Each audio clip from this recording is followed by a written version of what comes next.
What's up, gentlemen? How are you doing? Close Good. up. You guys can hear me? Loud and clear, bro. What's up, Can you Rob? hear us? Long. Yeah, I can hear you How's it guys. been? Yeah, Rob, it's cool. It's cool that you just showed up because I just didn't want to annoy you. I always wanted to do another video with you because the first one, I don't know if you listened back to it, it's all choppy in parts. Yeah, I guess it's because of the connection from my It side. is. Yeah, so what I do now ever since, which makes no sense because I did multiple Zooms on my laptop, which is what I did yours on. And ever since yours, and I did Maniac Neil from Frightmare the same day as I did yours, his was choppy too. But when I switched over to doing them on my phone, I never had that problem again. So Well, I'm always open for another chance, So yeah, okay, cool. You just saw it. So Seth's having a good day here, man. He just got back from He-Man, and then his bestie shows up for Brewskis. Hell yeah, bro. Having a good day. Yeah, well, I kind of needed it. I mean, I had a lot of bad things happening over the past, let's say, 365 days.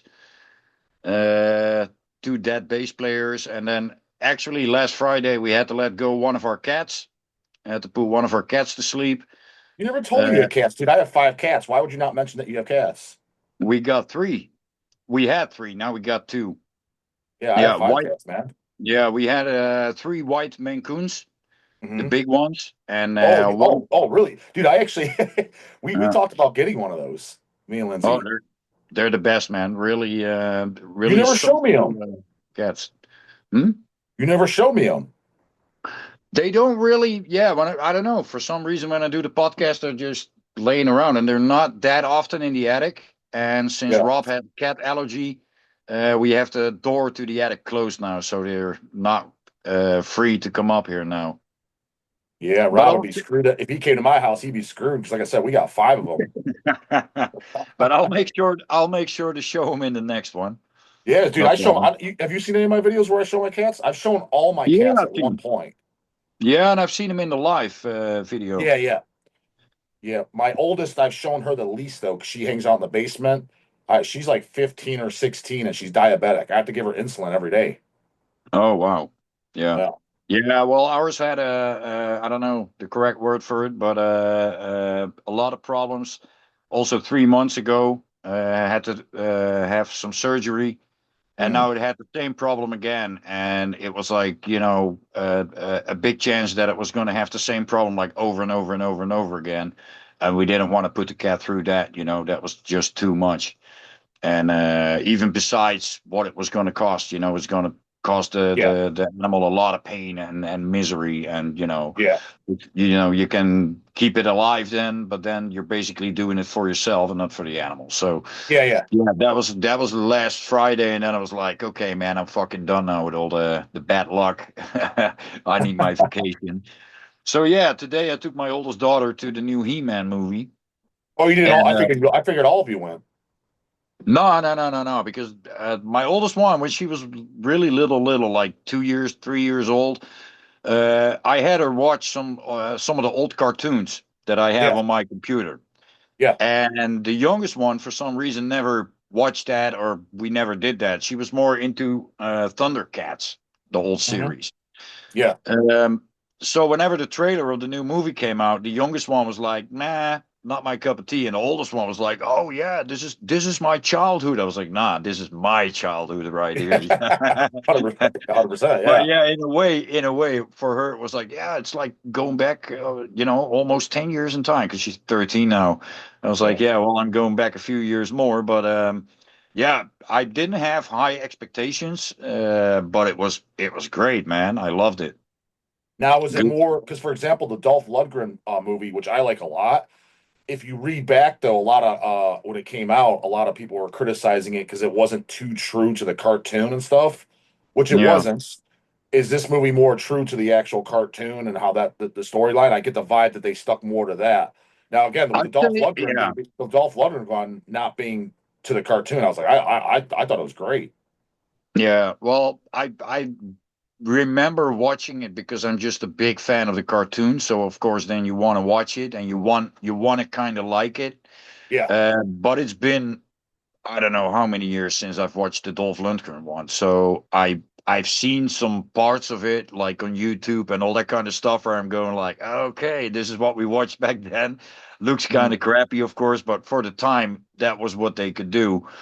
Um, but as far as this one goes, there's a small part, and that's where people are probably going to criticize the fuck out of it because it's like He-Man is on Earth for a short time. Yeah, but it's like, let's say, out of the whole 2 hours and 15 minutes of 2 hours and 20 minutes that the movie contains, it's maybe 10 minutes, and it suits the storyline. The storyline is that as a kid, they get attacked, and then he gets sent to Earth because his mother, the Queen, is originally from Earth, as she tells, and then sends him there together with Zoar with a portal so he can protect the sword and the power within. But then he loses it, and then he's stuck there for like 15 years, and then he finds it, and then he goes back. But basically, the whole movie is on Eternia, and all the details, like going from the outfits to the weapons to the characters, man, it all looked like the fucking cartoon, man. So How nothing to does complain. Skeletor look? Does he look cool? Like, dude, the Dolph Lundgren one I like. Again, he doesn't look identical to the cartoon, but he kind of looks. He looks pretty evil, dude. Like, I think he looks Yeah, badass. Like, he looks exactly kind of like the cartoon, even okay, better, like how you would want him to look, you know? but you know what I mean? Like, for example, like, because we Yeah. talked about before the Predator movies, the first and second one where he's in a costume, he looks badass, and then some of the later Predator movies, and I enjoyed some of them. My biggest complaint was, man, the Predator kind of looks like crap. Like compared to the first two, I was like, he just looks. I was Mhm. like, with our technology, he should look better. Like, why does he look worse than the first two from the '80s and Okay. 1990?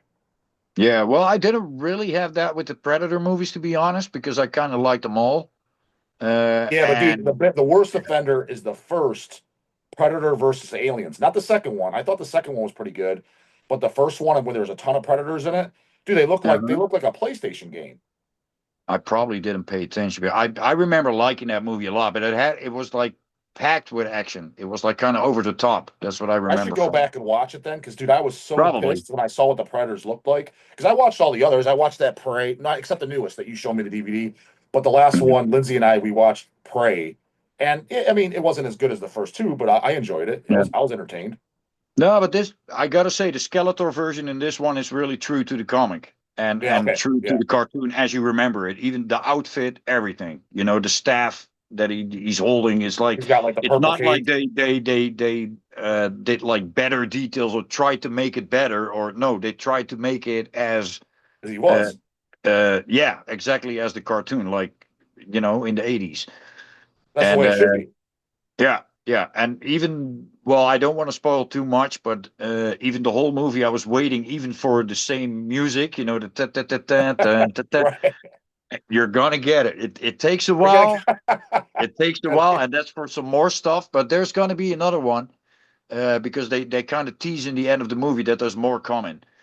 well, Because they'll only do, but they'll only do it if this one does good money wise. Like if it flops, they yeah, won't. But if it does probably, well, probably, yeah. If the money rolls yeah, in, I mean, dude, look at those Toy Story movies. They're on like the 10th one because yeah. we took our niece to the theater, saw a kids movie like a month ago, and I saw a poster for another Toy Story. I'm like, what the hell? I was like, how many are these? Are I was like, all right. Well, I guess we'll take you to see this too. But they just do it because they keep selling. I mean, if they sell, Yeah. they're gonna make more. Yeah, my daughter loved it. I mean, she watched the cartoons back as a kid and then now the movie and she was like, okay, her favorite movies are Avatar, but after that it's the He-Man movie, and I was like, okay, that kind of says something. She's watching all the kids movies and everything Good that's stuff. on the The old streaming stuff. platform. So, yeah, and she loved it, and Well, what even about so Rob? yeah. What about you? What about you though? Have you? I mean, off the subject of He-Man, have you seen the cartoons that kids watch today? They're like fucking horrible. No, I didn't. Oh, Um, I, I you throw up. You toss your cookies. yeah, I know that animation changed over the years. Uh-huh. Um, I only know the old animation cartoons, the way they were drawn and stuff. But I'm not even And talking now, about the drawings. I'm talking about the stories, everything. Like I didn't know until I was around kids, nieces and nephews and stuff. and seeing them watch it, and I'm like, holy crap, this shit of today is fucking terrible. Yeah. Yeah, but I guess things change over the years. Yeah, but not for the better, not in my opinion. Some not for the better. I mean, I can remember watching Inspector Gadget as a kid, Yeah. and I Right. loved it. And now there's this newer, looks kind of 3D computer animated version that just looks as non-hetero as you could imagine. It's Dude, you want really to see terrible. non-hetero? You want to see non-hetero as well? The Teenage Mutant Ninja Turtles, the cartoon Oh back in yeah, the day, that was great. The movies that came out back in the day, yeah, those were great. There's clay, there's recent ones. I'm talking about within the last 10 years. Dude, they look fucking horrible. yeah, Horrible. I was like, dude, yeah. I could draw stick figures that look better than this shit. But what does it make horrible? Is it It's like, clumsy? for example, like, so if you compare it to the original, they don't look anything like it. The drawings are just bad, and it's nothing even they're not keeping any of the similarities. Like, so for example, to use Teenage Mutant Ninja Turtles, the rat, the Splinter, he was like this old, kind of like decrepit sensei. But in the newer ones, dude, he's like 7 feet tall, like Shaquille O'Neal. He's like doing backflips and all this other crap. You're like, what the fuck's going on? It's like not even true to the character. It's like Uh, completely different. It's like you may as well yeah, just do a totally different storyline. It's like it's not even remotely close. yeah. It's like they do a new version, and then they try to improve the Yeah. original storyline. And then I'm And like, there's really no need. There was a reason the shit got popular, Mhm. because shit was good.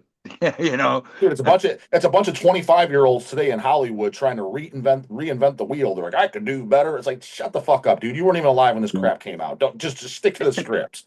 Yeah, and that's something, if it comes to, there's been a ton of movies about games or cartoons or wherever, and there's always a lot of bitching about it. But I didn't have the idea that with the He-Man movie, they were trying to reinvent the wheel. I was really looking at a movie where they were trying to do it justice, for the fans. And that's a Yeah. good thing. Kind of the same with the last, I kind of like did you see the last Mortal Kombat movie? The Is it latest the one one? the one that came out like 2 years ago or so?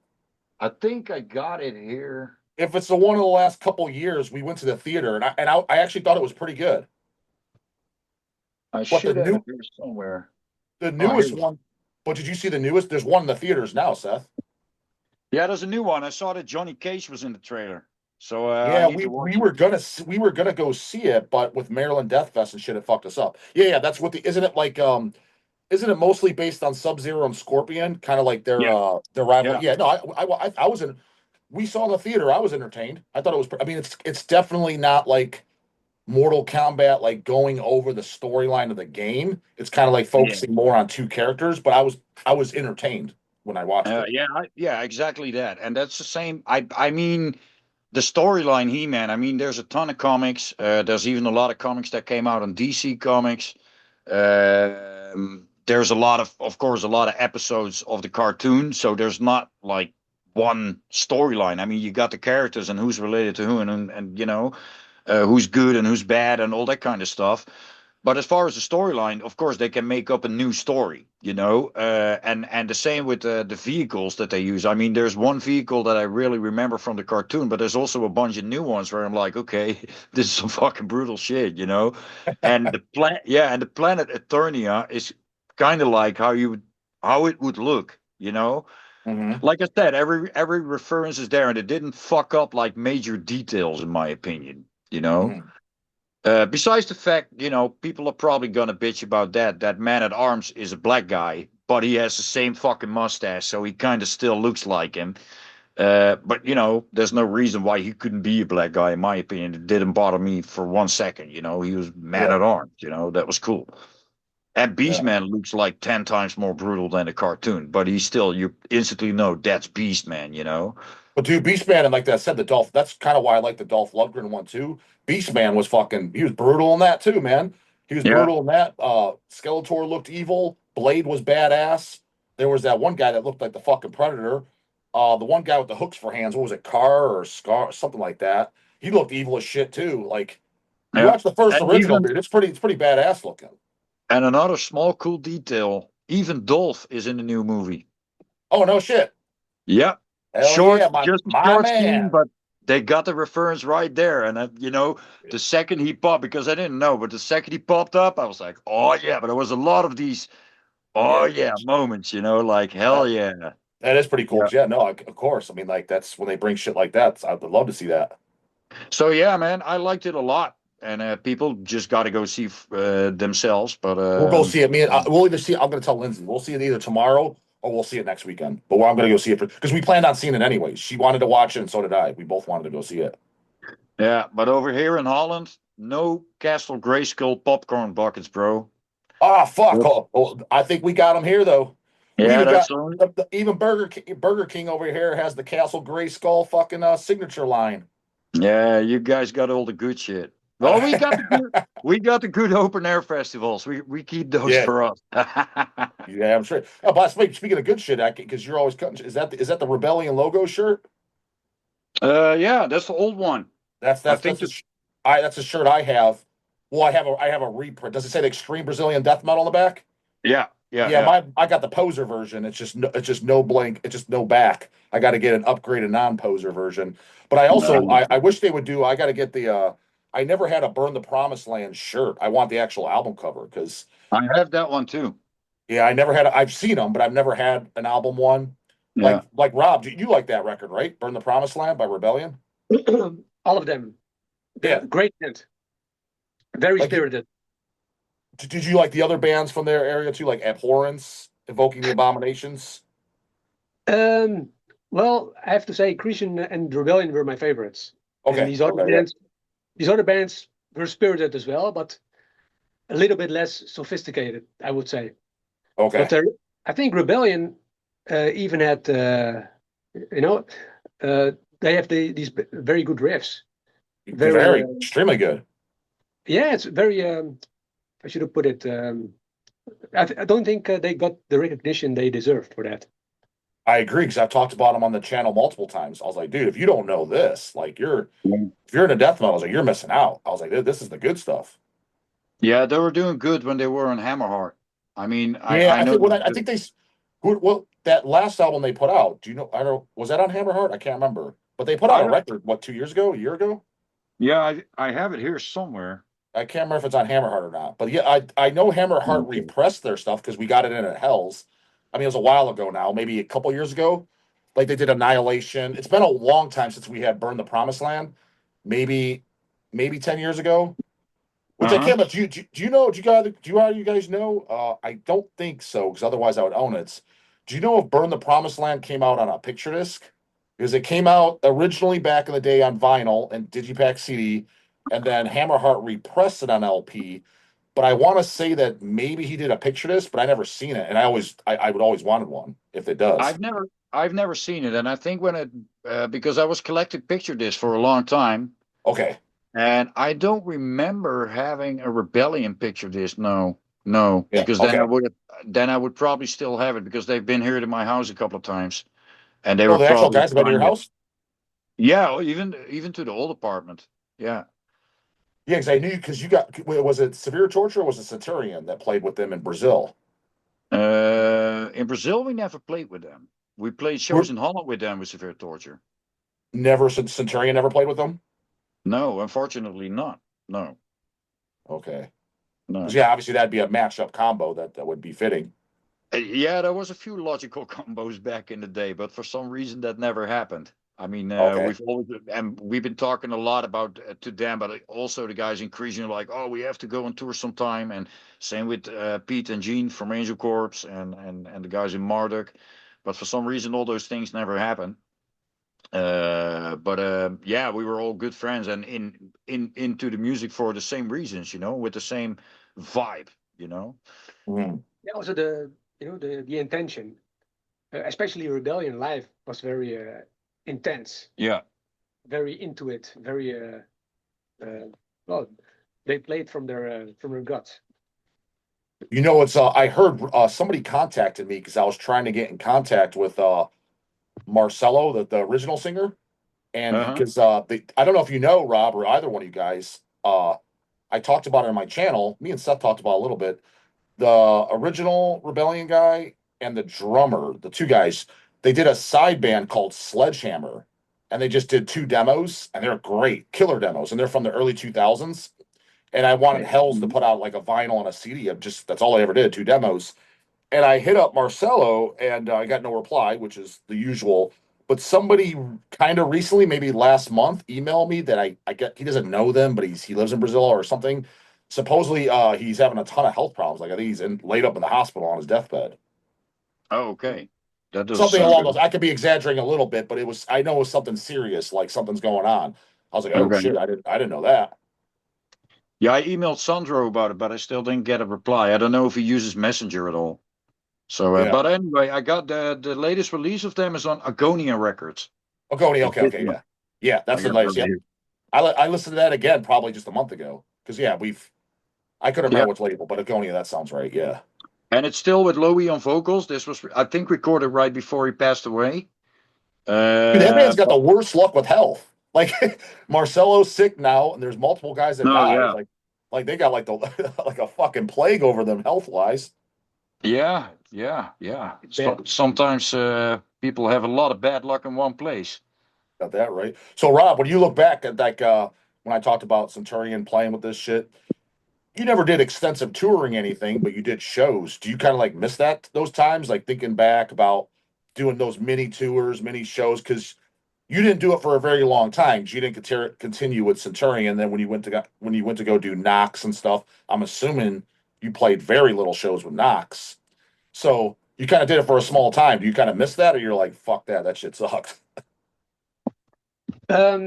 Interesting question. I'm not someone who misses things, because I always look ahead. Yeah, But I hear you. the thing is for me now, because when I did Centurion and when I did Nox, I always wanted to tour and to do, big things. Mhm. And yes, we didn't play a lot. Um, um, so which is which is a shame. We could have done a lot more, but it never happened.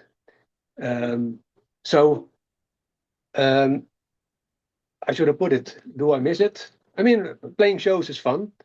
It's interesting. You get to meet people and um, um, you get to you can show your music.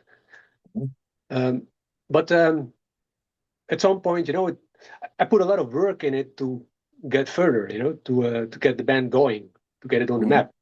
But at some point, you have to be realistic and um, draw a conclusion.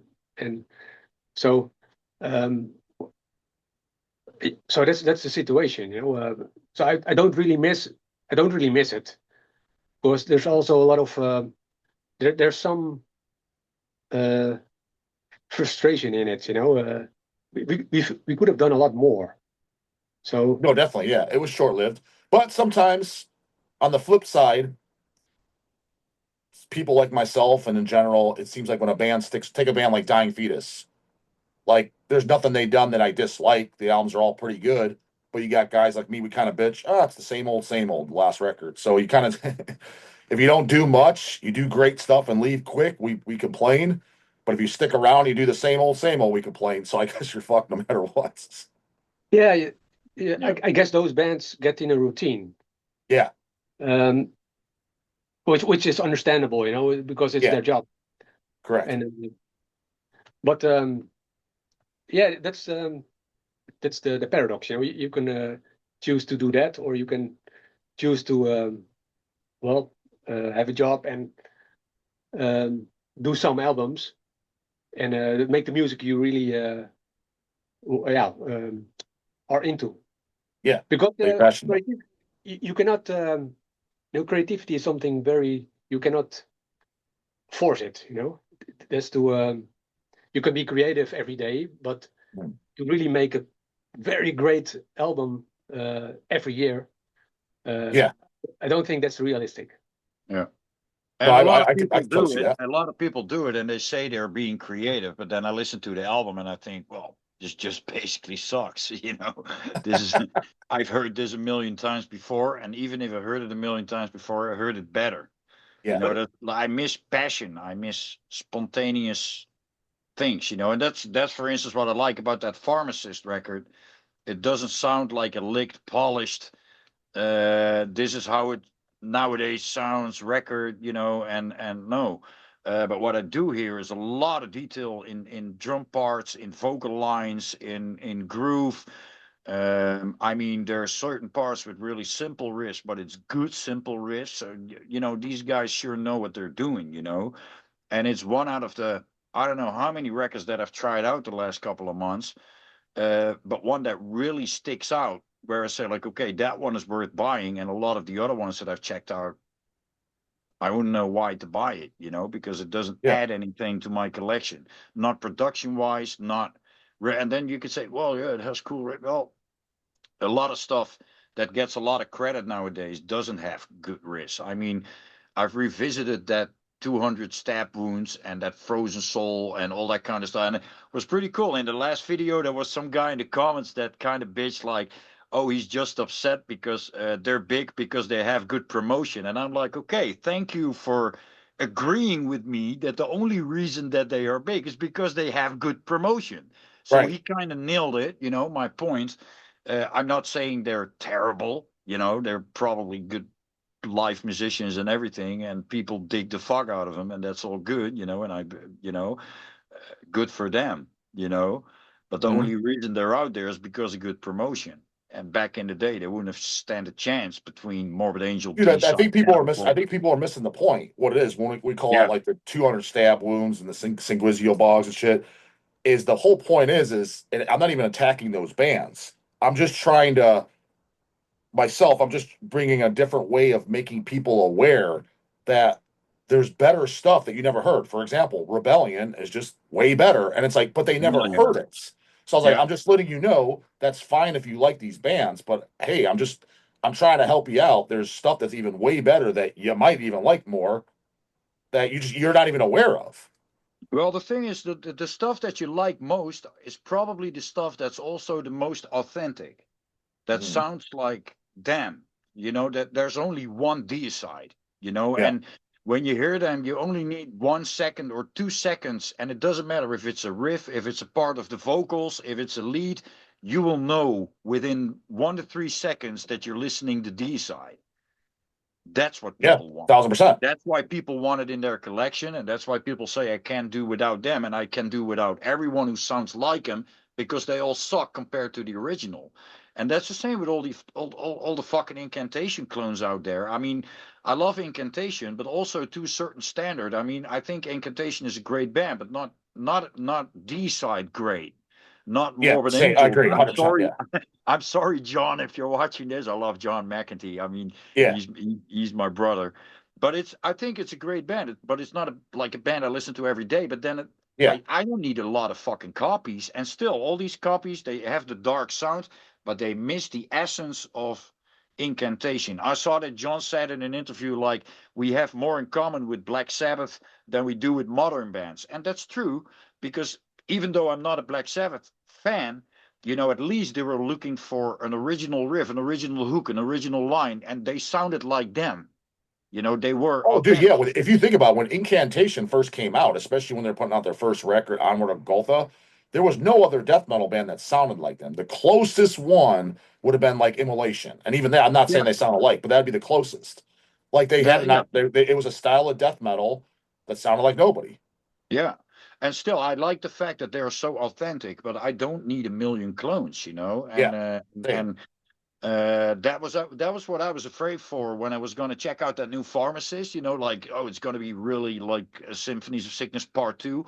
But then they kind of surprised me with the fact that they do a lot more stuff, or they do a lot of stuff that Carcass would probably not do.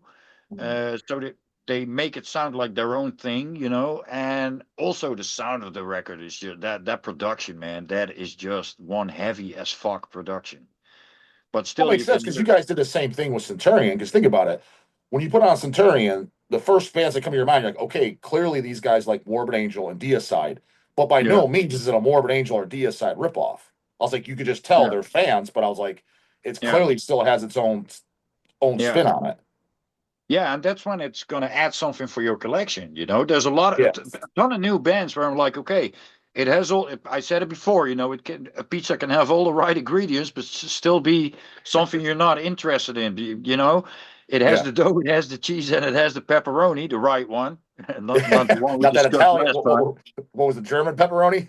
Yeah, Yeah. The fuck. actual peppers. Yeah. But yeah, but still, yeah, but it has blast beats and it has double bass and it has low vocals. Yeah, but that's not a guarantee that I'm gonna like it. 1,000%. Yeah. Yeah. 1,000%. And then some people don't get that, and I'm well, yeah, I get that. There has to be this thing that you can't mention. Why do you know, why do you like Dismember? Because there's only one Dismember. Why Yeah. do you like Bolt Thrower? Because there's only one of them. And that's the cool thing. All the bands sound different, and of course they have even they have their inspirations, and once you know them, you'll clearly hear them. Uh, uh, where Obituary and Celtic Frost is probably the most obvious one. But yeah, it has to add something, and a lot of the stuff nowadays, yeah, just man, I don't know what they're doing. I mean, same with in the studio, like all the perfect fucking samples, and why? Try to have an original sound. Try to make it sound like you. But then a lot of bands, they're just putting too much effort in trying to create something unique, and then it will sound ridiculous. When something like that doesn't come natural because it is you, then what are you doing? Yeah. Well, Rob, I don't think that's. We were talking about Deicide and shit earlier. When Seth did those few shows singing for Deicide, were you at any of them? Did you actually see any of those? Of course, I was And there. what did you? I mean, Granny's sitting right there, but I'm sure you'd give your honest opinion. What did you think? Did you think he did? What? Yeah. What was your? What did you think of it? What did you think of it? I loved it. Okay. Yeah, that's. I mean, as a whole, the whole idea. I mean, Yeah. Seth doing vocals for Deicide. I mean, that was a reality then. That's not that's like once in a lifetime to Yeah. see that. No. And, So since you were in the crowd as a fan spectator, like the other people watching, did you get any impression or hear anyone that they were either disappointed or pissed that Glenn wasn't there, or was everyone seem pretty like, yeah, shit, this is fucking awesome? I think most of the people were very positive, Okay. Yeah. very they liked it. So good vibes. And and also Deicide, that was around the time they had more or less a bad name about do they show up or not. Yeah. Yeah, I do. So Yeah, people were happy that they were there. yeah. Okay. And especially with Seth and also Dennis from Severe Torture, he did some songs as well. Yeah, I got Oh, I didn't Dennis. know Dennis. I didn't know Dennis did any. Yeah. Because I called him up before and told him what I was about to do, and he was like, "No shit." I was like, "Yeah." And then I remember, when a long time ago in Severe Torture, we did a pre-party for Ohio Death Fest Yeah. Yep. in 2002, and because we I were was also I was playing, there. yeah, because we were also playing Ohio Death Fest, we did a lot of cover songs, and Yeah. Was it one with of them, Deeds of Flesh? Somebody sang "Lunatic of God's Creation." I remember that yeah, because I was there. that could have been, I think that was Diego actually. Yeah, but I thought it was like maybe Deeds covered it, and like maybe Dennis went up there, or I maybe think hell, I maybe think even we Devin, played it. maybe Devin from Burial even went up there. But I remember somebody covered "Lunatic of Yeah. God's Creation" and a couple guys jumping up there. Yeah, so I remember that we played it, Lunatic, and also we did it back in the day in the rehearsal room. We played it all the time, especially in the beginning when we only had a few songs, because before that we were just doing cover songs, to learn how to play death metal. So yeah, I was like, hey Dennis, I'm probably gonna drag you up the stage too tonight, to do a song or two. So yeah. Dennis, I think it was that one, and maybe another one. I don't know. I don't really remember, but yeah. And to be honest, the first one who was really disappointed that Glenn was not there was me. Because when I got there and I heard that, I was like, oh my god, because I thought it was going to be a no-show. It was going to be canceled. And then when I asked, like, hey, so what are you going to do? Yeah, we're going to pull someone out of the crowd. I was like, oh, I'm going to stand first row then. Oh, fuck. And then, but you know the story. But then, of course, there's going to be people who were disappointed that Glenn was not there. I mean, I Sure. would have been disappointed if Glenn would not have been there, and then some other guy out of the Dutch scene would do the vocals. And of course, if that would be my friend and he could pull it kind of off, of course, that would be a unique experience. And I don't know how I would have liked that or not. So Yeah. I can imagine that there would be people that were pissed, but I remember they got a note at the door where it said that Glenn was not there and that people could could get their money back even if they wanted to. Oh, okay. And from what I heard was that there was like 3 or 4 people who actually did that, but then there Oh was shit. So like, yeah. yeah, but when there were people hearing about me doing the vocals, there was like, I don't know how many more people coming to the club, and they even had to let more people in because it was actually sold out. So Yeah. they let more people in because they didn't want to leave them outside. Yeah. So Yeah. that was actually a good thing. So, and from the response from the crowd, of course, it was rough. I mean, didn't sing for, I don't know, 1.5 year at that time. I think I quit Nox. And then 17 songs a night, 4 hours of preparation, never sang most of, well, no, none of the songs. Well, yeah, at home in my bedroom, but not live. Knowing where you can breathe, where not. Doing it live with a band for the first time with all the live issues and monitors and yeah. So it was rough, but it was fun but of course it was crazy as fuck. I mean, just imagine how it would be if you would go to a Deicide show and then right before you hear that one of your best friends is going to do the vocals. That's how crazy it was, in fact. So if people ask me like, how was it? Well, yeah, just imagine how you would think that was, and that's how crazy it was. So you, Seth, I didn't actually kind of know that. So you said you quit Knox. Like you didn't like it wasn't just like a temporary thing. So you were in the band and then you actually quit. Yeah, So having said yeah. that, so Rob, Well, actually, so because but the thing, yeah, well, what Rob, Rob what was said, your take? Because that's the second time he did it on you. So technically, Seth quit Centurion, and then he yeah, joins Knox and he quits that too. Was that were you like kind of pissed? Like, come on, man, what the hell? Hold on a minute, that's partly true. yeah, Ted quit Nox, yeah, but he didn't quit Centurion. Oh, he did it? yeah, Well, I kindly asked Patrick and Seth to step aside from the band. yeah, Because they were doing severe, I assume. Well, they were doing severe, and it made sense because they're having good success with severe, and they needed their attention for severe torture. So we decided to look for a replacement. yeah. And then we found Jerry and Oscar from Zirul. And then we so that's how it happened. But it made sense. Yeah. So that was like more a mutual decision because Rob and Wim wanted to have like guys more dedicated to the band fully, and but Nox, I quit that because we were done. We recorded the album. It was a lot of hassle to get it mixed. Then Eric finally got it out, and we're expecting to do stuff. And then Bob, the drummer, he injured his knee, I think, and then he was like, "Yeah, I want to learn a new technique," and kind of wanted to take 6 or 9 months to reinvent the wheel. And I was like, "Okay, that's not gonna happen. I'm not gonna wait for that." I just got really, irritated with that, and that's what made my decision back then to leave. And at first, Rob didn't like it.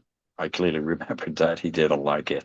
Well, but I Yeah. understand it. He understood it and he respected it, but he didn't like it. So, But the thing with Nox, we lost momentum, yeah, completely. and a lot has to do with Eric Yeah.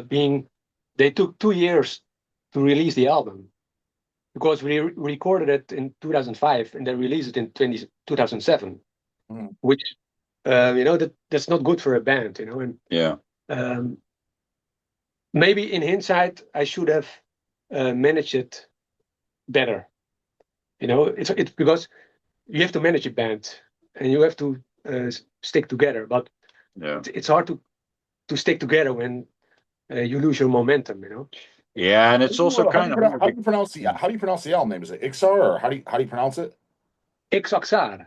Ixaxar. And so like that's obviously you, Rob. Like what is that? What is that, a demon, or like what does that mean? Actually, that's the name for the 60 stone, which is yeah, that's a long story. It's a theme from a story.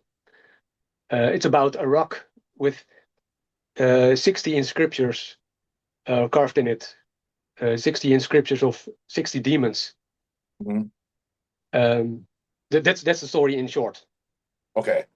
And also the numerological value of Ixoxar is 333. So that's a connection with the band. And so yeah, 333 with the Corzon Chaos Gods. Everything's you guys use the number. Yeah. Multiple times. Because did I ask? I can't remember because the damn thing was choppy too. Why did you the first song on the Nox album is the Corzon Chaos Gods? So literally the title of a Centurion album. Why did you take that same name and use it on as well a second band, but you could call it post Centurion or whatever? Like almost like why didn't you use that title on the actual Corzon Chaos Gods album? Like was it like unfinished business, or just you had more to say about it, or? No, it was like a blink of the eye to the old fans, to the old Centurion fans. So, you know, like a little hint of the story continues. Yeah, okay, but makes sense. But in a different under a different band name. Well, I mean, you know, it's because I wanted to ask you too. I just didn't want to ask too prematurely because our slow asses don't even got the Centurion represses out, which you did. You approved both the CD layouts, right? Eric sent you a Purest Fire and Corzonic Chaos Gods CD. I had some minor adjustments, Uh, but I didn't. I haven't seen the adjustments yet. okay, and then So if those are correct, then I approve. Yeah, and then but because we're going to submit those at the same time as the vinyl reissues, and the vinyl represses. Those will be with a gatefold cover this time.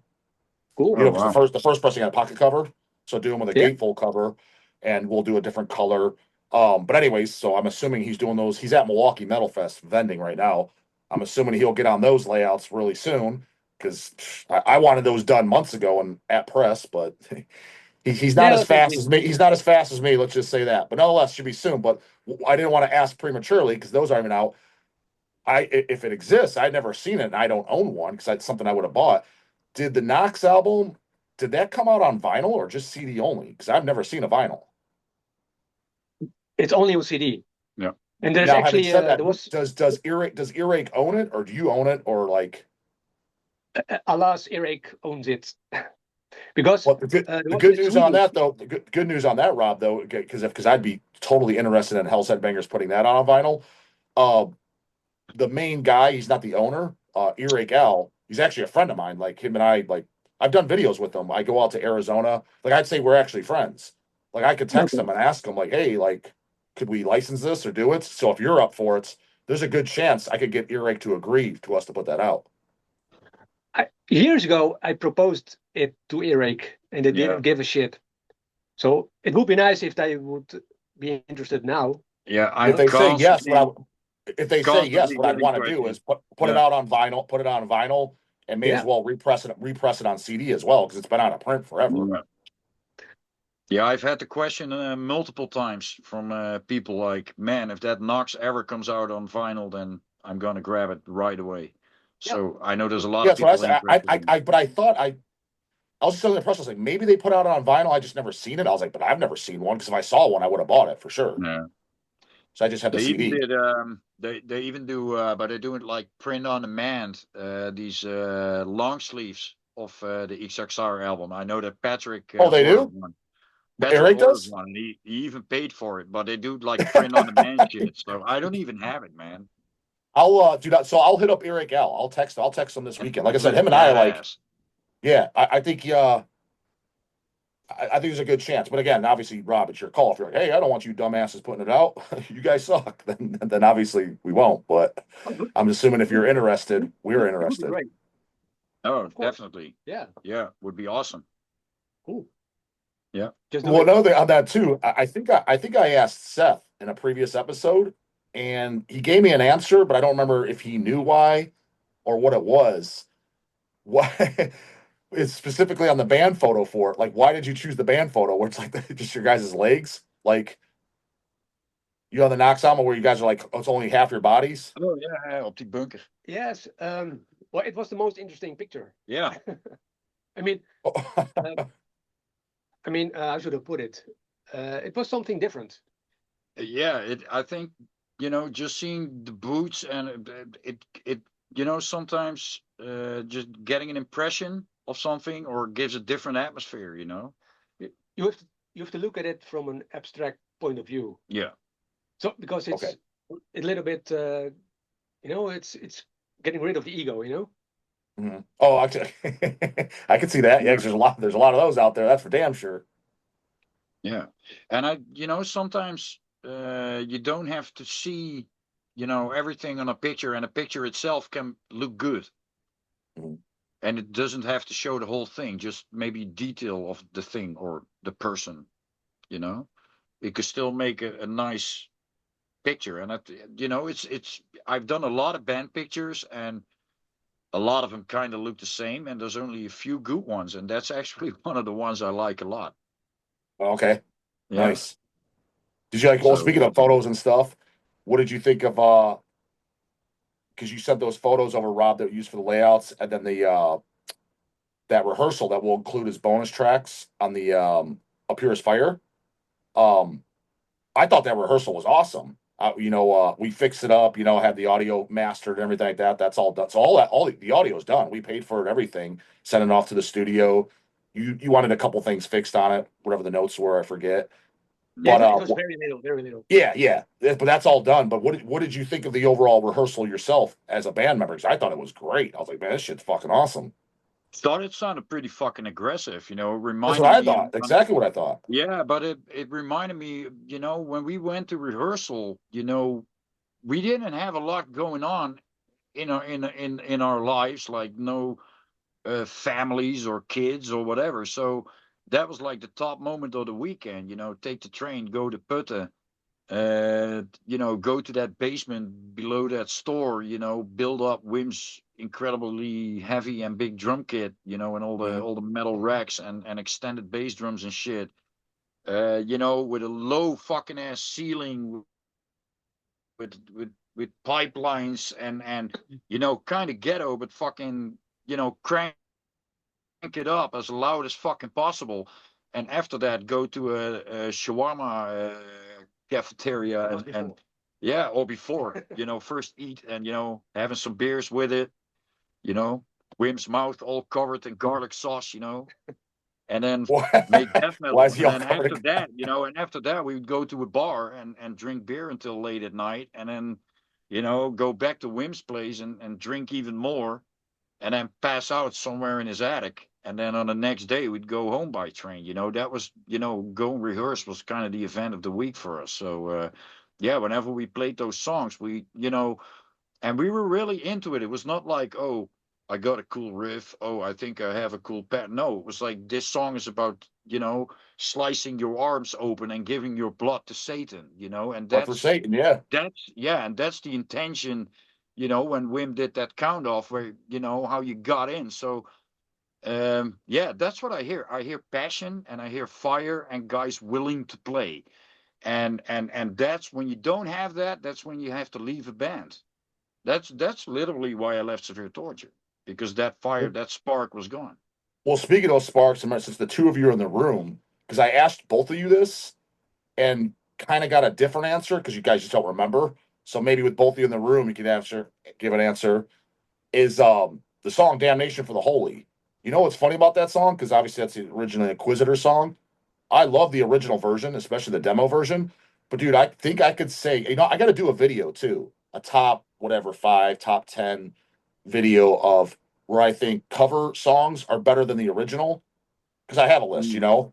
I think my number one favorite cover song to where I like it better than the original, and again, I like the original, I like the Inquisitor, I think is the Centurion Up Here Is Fire version where you guys cover Damnation for the Holy. That's probably my favorite I like the cover better than the original. But the question is like, because again, I asked both of you, why did you guys choose to cover Inquisitor? I understand because it was Wim's previous band, but like, do you remember what the reasons why you chose to just cover the band? I mean, Yeah, maybe it's the same kind of eye blink like the song Coruscant Chaos Gods, you know, to have it some kind of continuation. I think it's okay, especially a blink of the eye from Yeah. from Wim's side. Yeah, Plus, it was a nice song to play. yeah. It was, you know, it felt good to play and it sounded good. And also in the beginning, we didn't have a lot of songs, you know, and when Rob started playing with Wim, it was still under the moniker of Inquisitor. So he probably knew how to play a bunch of those songs from that album because they released it like a couple of years before that or a year before that. I think that was from '96, that Walpurgis album. And I joined in '97. So then the first couple of songs that we had or that they had and I did vocal patterns for was Of Purest Fire and Hell at Last, I think. The first two, maybe Soul Left. Yeah. Those were the first couple of songs that we had. So then, yeah, we did Blasphemy for Morbid Angel. We did Donation for the Holy, because in the beginning, it didn't take long before we got some gigs. Like that first gig that we got in Harderwijk, where we had the camouflage net behind it. That was the first one. I remember that because I had that. That's your guys' first show. That was the first show. I Yeah, think we did it with as a 3-piece. Yeah, we did that I think 1 or 2 times or something. Yeah, because Patrick joined the band later. He didn't record Purest Fire. He was just on the picture when it came out on Full Moon. But in the beginning, it was just the 3 of us. Now, did you guys before that? Did you know Patrick at the time? Like knew who he was? Yeah, of course. I went to high school with him. Okay. So even before Severe Torture, me and Patrick were playing in a band playing Metallica cover songs. It was me, Patrick, and Thijs playing since we were 15, I think. Well, then you, And Rob, then when was the first time? What's your recollection when you first met Seth? Like, when was it? When did you first meet Seth and Patrick? And like, what's your memory of that? Well, Wim and me were looking for a singer. Yeah. And we auditioned some people. I think maybe 3 or 4, I don't know. But when we auditioned Seth, it was a no-brainer. And so we had a singer, but we had no bass player. Or maybe we had a bass player at the time, but we asked him to leave because we wanted a different kind of person. Was dat Onno? Nee. Die hadden we ook nog even. Onno, die kale. The bold guy. The crazy guy. Remember, we had a guy called Onno for a short time, and I remember he came to and he was in the band, and he was so fucking crazy. Daniel bedoel je? Well, Daniel. Yeah, but he was on board. Onno was another guy. Wait, I'm mistaken 2 guys. Onno was another guy. That was with Severe. I think Daniel was another guy. Yeah, we auditioned. Yeah, but you're talking about. So there was at what point there was another guy that was considered a Centurion member for a short period of time. Yeah. But I'm mixing up 2 guys. This is another guy. He was also pretty crazy. There's been multiple crazy. What did he play? Just I'm assuming he played bass. Yes, he played bass. It was an acquaintance of mine. He was actually in a, how do you call that? In a mental hospital. He came from a mental hospital. Yeah. Okay. And I visited him a lot of times in a mental hospital, and then he was actually a lot of great stories. I remember one time he grabbed me from behind and choked me, like arm choked me, and I was about to pass out. So he wasn't like, it wasn't like a friendly. It was like he's going hard. Oh, that was friendly. That was just him. No, friendly, but fun. he's doing it. He's playing too rough, like a big kid with a little kid. Oh hell yeah. At the mental hospital, you know, it was the type of guy that was handing out razor blades to suicidal girls, you know. Yeah. That's what he was doing. Yeah. That's the. But no, so wait, hold on. So what? Do you still talk to this guy? Like, what happened to him? He moved to another country. Okay. And you know, I haven't spoken to him in decades. You know, I hope he is okay. But he was special kind of person, but a little bit. I hear he moved to Afghanistan and started a band called Taliban. No, that's his But- new hobby. No, But he was too much of. He was too. I don't know. You couldn't handle him. yeah, it Yeah, was he's like quite. I call those people, they're a liability. Yeah, Yeah. exactly. But Yeah.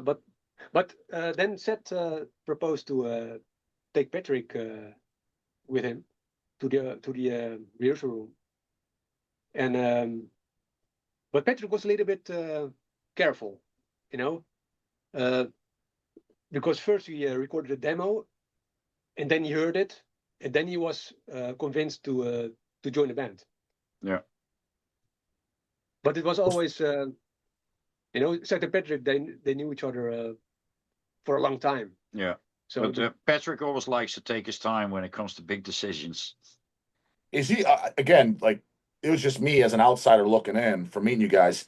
I always just pictured Patrick that he's kind of like the class clown of the band.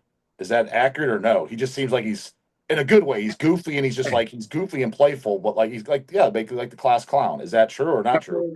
Yeah, well, let's say after the right amount of beer, and Yeah, especially a couple of years back, because right now, it's, even Patrick is getting older. But yeah. well, Patrick was not. Patrick is really down to earth guy, and when it comes to music, he takes his shit very seriously, and he will never Okay. fuck up a gig or fuck up a rehearsal. He will always show up in time. So he's got his shit together. And yeah, if you have a crazy night out or you go to a concert, Patrick is also the one who can drink a lot of beer and then get, crazy. But that's all cool. But Patrick is really, really reliable in a band. You Yeah, okay. know, Yeah. He's got his sound together. He knows how to play everything.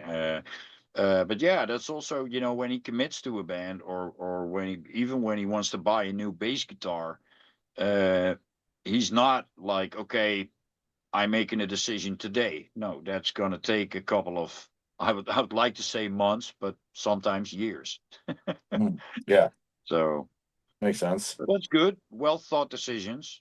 Who do you see more often than these days? You see, because like Rob just stopping by tonight. Like, how do you see Rob more often or Patrick more often? It depends. Rob actually comes by here more often than Patrick, I would say, but I'm probably gonna be grilling in the next couple of weeks actually because I have a vacation now, so I got plenty of time. So whenever Yeah, the weather's fine, I'm probably gonna put out some apps to people like, hey, the grill's gonna be fired on tonight, so come on over if you want. And then Patrick is probably gonna show up. But Patrick is not the social kind of guy who's like, first of all, he doesn't really like having company over, and he's not like we never actually did that in severe torture, like visiting each other because we already saw each other a lot. yeah. When doing shows, when playing rehearsals. And so the most times when I see Patrick is when going to shows, when I see bands or when I do some grilling here or whatever. No, it's safer, So dude.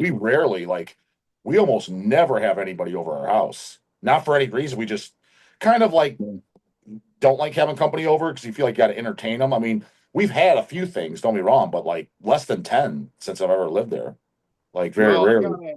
I got a selected group of people that visit me pretty often, but that's not like a large amount of people or something. But I on the other hand, I love it when there's bands coming over that want to visit, or like Edu from Toomba Productions who plays for Nervo Chaos.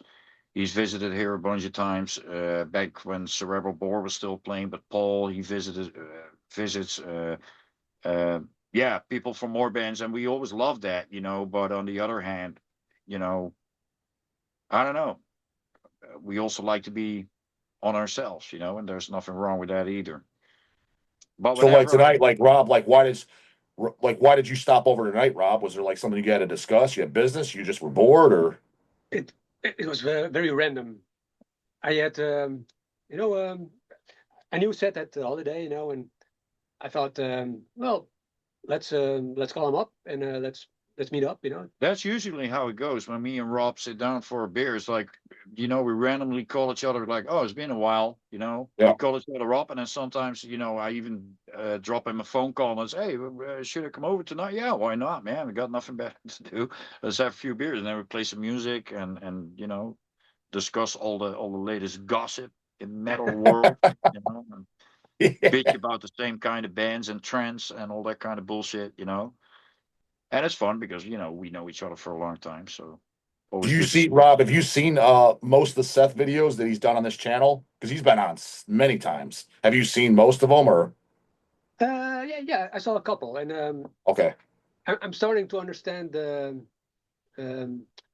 how should I put it? Because it's not really an interview; it's more like a Conversation, conversation. yeah. And I appreciate that. It's I like the format. So Yeah, Yeah. it's funny. And again, I didn't intentionally do this either. But if you look it up, and I tell everybody I don't watch many videos by him, but I've watched some of stuff I'm a fan of. Is the biggest podcaster out there, or he's definitely one of them, but I think he is the biggest, is Joe Rogan.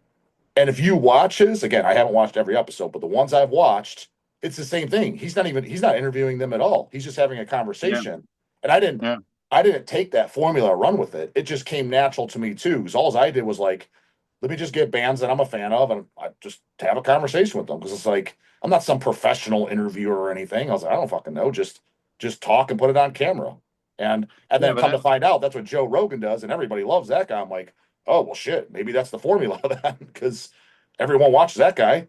and it's way more, it's way more fun to watch or to read, or, there's a lot of interviews that I've done where you get the same old questions, like 15 or even 20 questions or whatever, where it feels like answering them feels like homework, and in the Yeah. end, it's like, okay, is this fun to read for people? No, it's Mhm. not fun to read because it's like the same questions you have, but then a different band, and some of the answers even look alike because a lot of the bands have the same thinking process, so that it doesn't really add something. And what does it tell you? What studio did you guys go to? Yeah, why the fuck does that matter?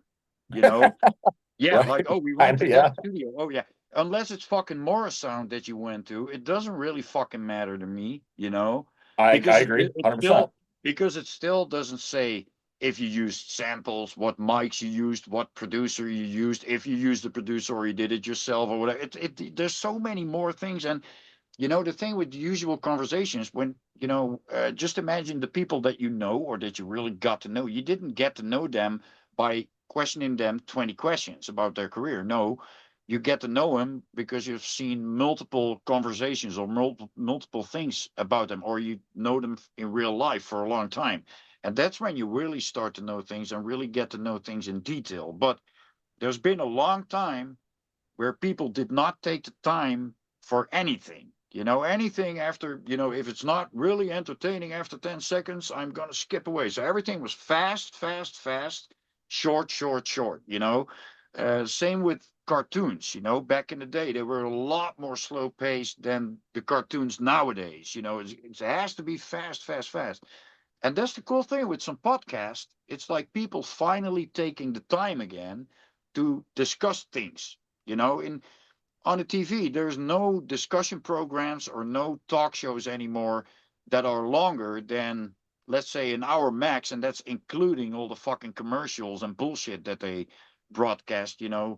So they break in like halfway a sentence or halfway a good discussion, and someone's finally getting to the point. Oh, commercial break, and you're out of concentration again, and then the program comes back after 5 fucking minutes or even 7, and you're like, oh yeah, I was watching this, So that's what I think is cool with having conversations and just longer stuff compared to 10 questions or 15 question interviews or whatever, or just a list of questions that go on and on.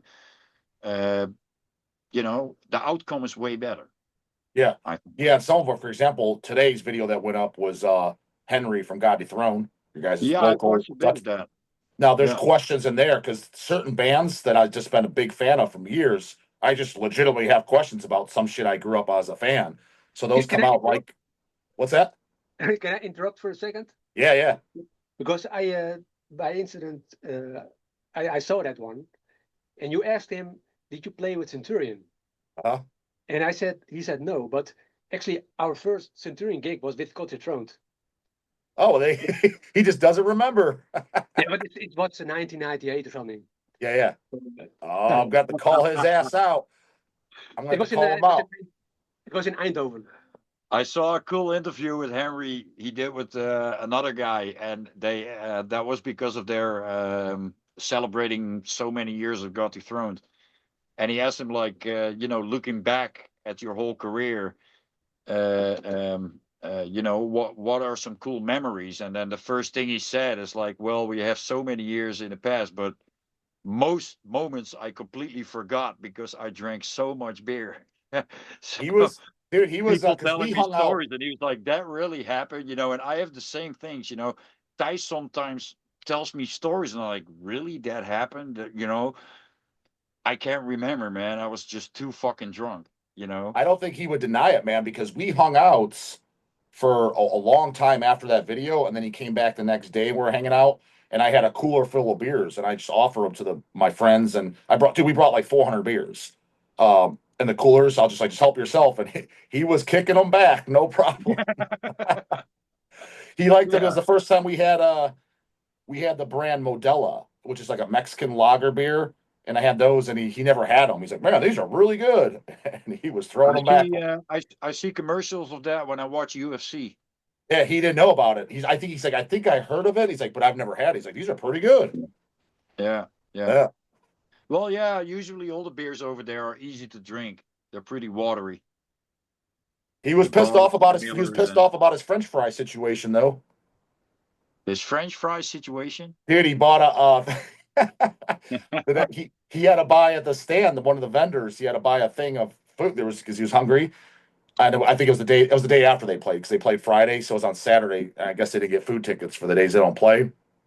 And he bought some French fries. He's like, they were $15, and I got them. They were ice cold. So it's like I Oh, threw them and shit. I kicked them right at the things. Like they wanted to throw me out. Oh yeah, So I yeah. was like, Don't oh, so be you were legit. aggressive. I was like, so you were legit pissed. He's like, super pissed. He's like, first off, why are they $15 so much? And then I get them and they're cold. Like, what is It's this? it's funny you talk about French fries now, because today I saw a post on Facebook from a guy who is at Pitfest right now in Holland, in Emmen. Actually, Autopsy is probably playing right now. Um, and he was bitching about the fact that they have these coins, these tokens, Yeah. Yep. and a portion of French fries was 2.5 token, and I think one token was around 3.5, whatever. It was like €9.25 for French fries, and I was like, holy fucking shit. But then you're saying $15. The Yeah, nine dude. Not twenty what five. that but yeah, so Seth, and you guys know, not at my fest, not at Dead by a Dog. Like when Attic played, my headlining band Attic that played from Germany, I took them out for dinner every meal, all days they're here. Thursday nights, Friday for breakfast, Saturday for dinner. Before the airport, I took them out. I paid for everything. Drinks were all free. Everything was free. I take care of the guys. You know what I'm saying? So wink, wink, wink, Mhm. wink. If Centurion ever wants to play, I hook it up. Dude, Yeah, that's you know how many people told me, even at Maryland, like, dude, if you ever got Centurion to play your fest, one guy's like, dude, I'm coming in from Brazil. He's like, there's no way I'm not coming to that. Like, yeah. Well, so many people are like, dude, they're like, I'm definitely like all out of state people. Like, there's no way I won't come to that. It's like if you're yeah. able to make that happen. We're just gonna build up the tension for 5 more years, 5 more years and then just fuck it. and then we're gonna cash out for 100 grand, huh? Yeah, Like exactly. To Eddie. pull an acid bath. Now you're asking for 100 Yeah, grand, yeah, yeah. and they're How getting it. much do they make? Acid bath, dude. I know this for a fact because I know promoters that brought them. The acid bath per show, not a fest, per show gets 100 grand, Holy shit. which is fucking insane in my opinion. Yeah, Because yeah. dude, 25 years ago, nobody even knew who the fuck that band was or cared. The thing is, when I saw these French fry prices, the festival I'm talking about is actually thinking about, or not thinking about, they're doing their last edition because it's all getting way too expensive. And then there's people asking questions like, yeah, but when French fries are 9.25, you're cashing on that, how is shit too expensive? But I think the answer is really easy. Some of the bands, they get ridiculous fees. Where I'm like, Oh okay, yeah, man, yeah, yeah, really? I think, even if you compare it to old days at what shit cost, and how much gas prices went up and all that kind of shit, put an inflation rate of I don't know how much percent on that, but I think the fees that they get is even more than that percentage. You know what I'm saying? yeah. And put it in I think perspective band, too, Steph, because I don't know if you saw, like, as I announced, like, because Denial of God from Denmark, they're my headliner for this year, which is August yeah, 1st. Tickets in the description box, Bubbles. Um, I had a file recently because they are taking too long. Their visas. I did the premium processing, and that with it, when you file for the premium, you get a guaranteed response within 2 weeks. So my visas just got approved. So denial of God visas are approved. But in total, with premium, the visas alone cost me $6,000. yeah, And then there's 5 band members, so that's roughly another 5,000 just for flights. That's just yeah, flights and visas. yeah. So imagine like a place, imagine like a fest like Maryland Death Fest when they're doing fuck, who knows how many overseas bands. I mean, that's a lot of fucking money.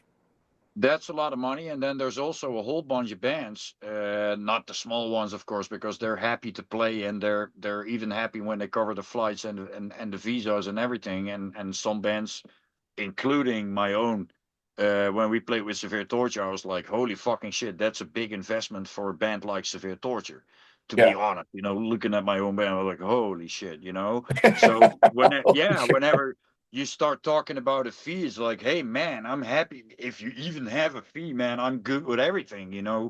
because this is already, and I'm realistic when it comes to that. But you know, don't get me wrong, there's bands who think this is quite normal, and above that, they will ask 10 grand.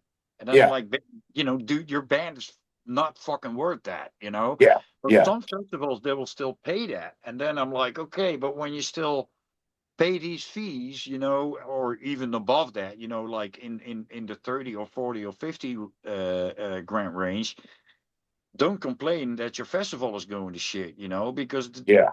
we should all not agree to fees like that. You can't tell me that that's necessary for a band to keep existing or keep the head above the water. And that's just earning a lot of cash. Yeah. And 1,000%. I mean, I guess if the band can draw and if they could justify it, then I guess.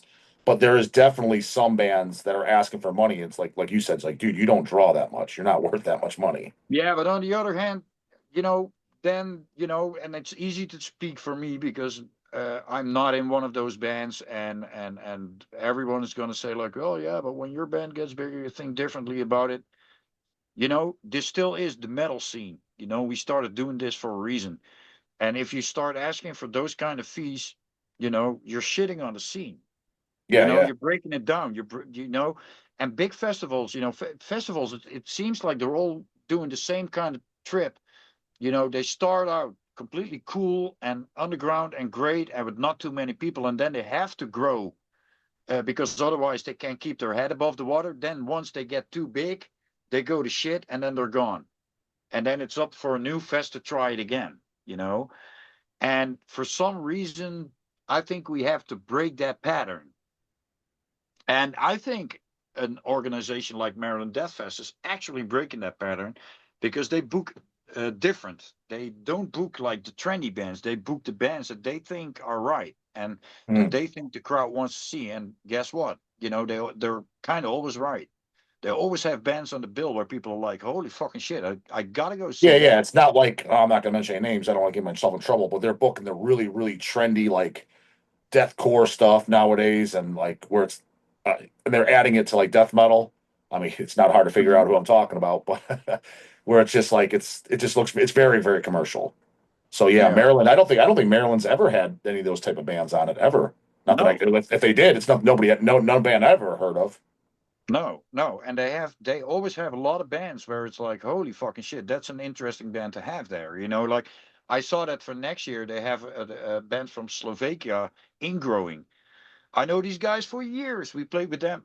Man, I think even on the first trip that we did through Europe or the first festival in '99 with Severe Torture or early 2000s, that was one of the death grind bands playing there. And Do you know if that's Sanitarium. it? Is that their first time here? Do you know? I don't know if it. No, probably not. Probably not, but I know there's a lot of I young kids. saw. I'm curious who's in the band. The biggest name that crossed my eyes as a fan was Gore Rotted, because Gore Yeah. Rotted. Oh, yeah. I liked their first two records a lot, but their Yeah. third album I was like, eh. But the Early, first, early Go Rotted is my fave, man, and especially the dudes in the band, man. well, actually, I'm glad you brought that. You said that. The dudes in the band, is it any? Is it a mostly original guy? Is it the same original singer? Oh Like, yeah, is John the drummer, and actually, he I got actually, Metal Archive. Let me look it up. Okay, because yeah, that makes it more interesting to me, because if it's just it's like, yeah, they got the bass player and a bunch of kids. I'm like, well, it's not really Gore Rotted, bro. Like, what the fuck is this? no, this is Well, Go Rotted. Well, yeah, Wilson cannot be there because he's not there anymore. But so Ben Goreskin on vocals, I, he's still the same guy. I think it's Ben, and it's definitely Ben and John, and that's like the key players. Oh, so they have okay, so they only have three records. I figured, because the third record I didn't like. And Yeah, I figured they did stuff and I never paid attention. But yeah, they have one that's the EP, last I thing they think. put out. That was 2005. But Yeah, especially the first album, Mutilated in Minutes, I like love that record. yeah, that's a good one. That's a good But one. yeah, so do you know if they've ever been to do you know if they've ever been to the States, Score at it, or Maryland? I don't know. Well, that No was the clue. biggest name that perked up my eyeballs. I'm like, oh, I'm not gonna lie, that's definitely cool. Yeah, But yeah. Let me look. I already said publicly I'm never going again. But knowing my ass, I probably will. I've actually said that a few times. I'm never going again. And sure enough, I am. Because dude, this last year, we got fucking damaged, merged everything because it rained. People are like, Yeah, he's complaining about rain. I'm like, yeah. When I got shitload of merchandise that's getting damaged, tons of shit. I was like, I'm not worried about getting rain on my bald head. I don't give a fuck about that. It's not. That's not the yeah, but point. some people don't think like that. I mean, when I saw it was raining on Maryland Death Fest, I think I already saw it on Wednesday or Thursday when they were setting up, or like the first day that bands were playing.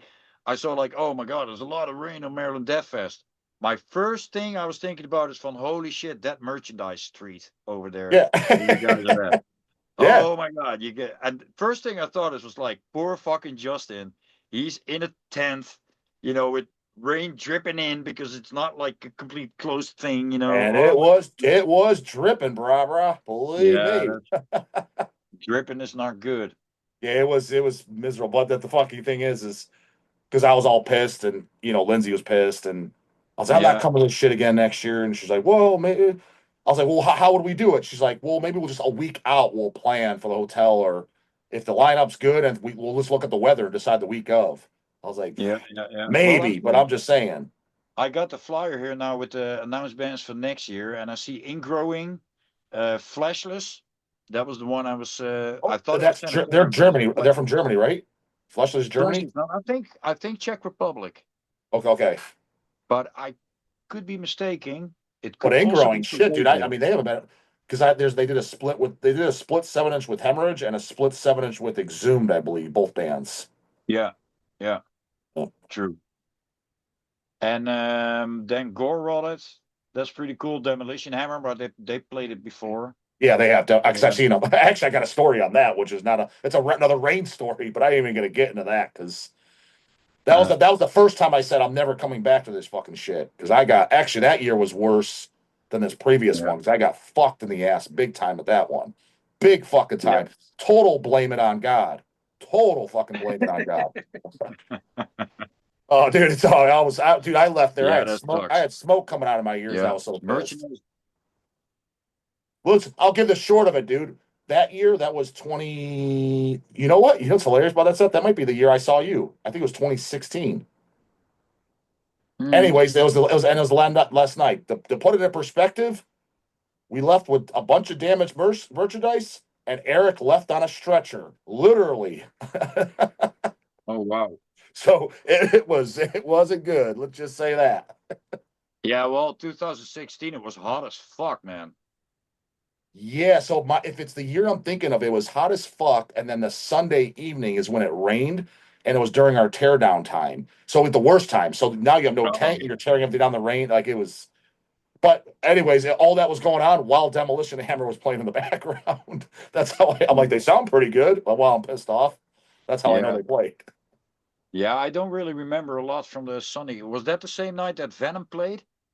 I think it might have been because whatever Venom played, yeah, the Chronos version. I watched a few songs, and I Yeah, guess it probably was that year. But and yeah, no, I think that was on Sunday because that was the only like. yeah. Oh, maybe it was the year before. Yeah, but there was one year, yeah, that Venom played because I watched most of the set.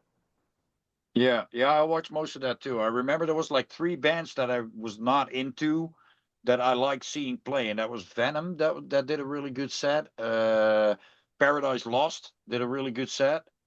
Okay, On the I didn't other watch. hand, I gotta say when I saw Paradise Lost, that's also when we saw Dave, my buddy from Mexico, who's a promoter there who got severe torture there in 2007, and one of his friends had a backpack literally packed with weed.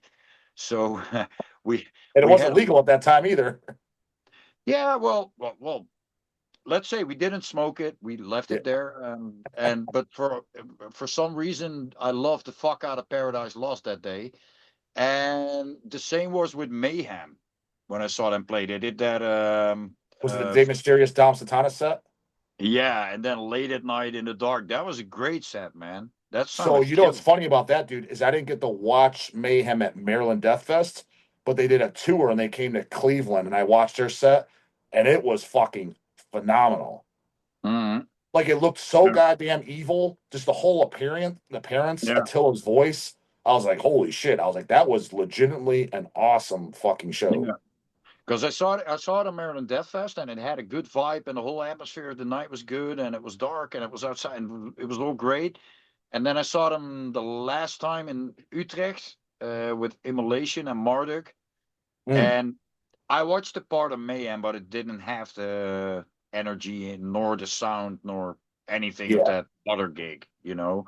And I yeah, don't know any of their songs. You know, I have that one album, Dom Mysterious Satanas. That's yeah, the only one I have, and the only one I'm actually interested in. And yeah, I I hear, tried yeah. out a bunch of the other ones, the Demonium, but yeah, to me the riffs are just too boring. Did you Mm. check out Ordo ad Cao?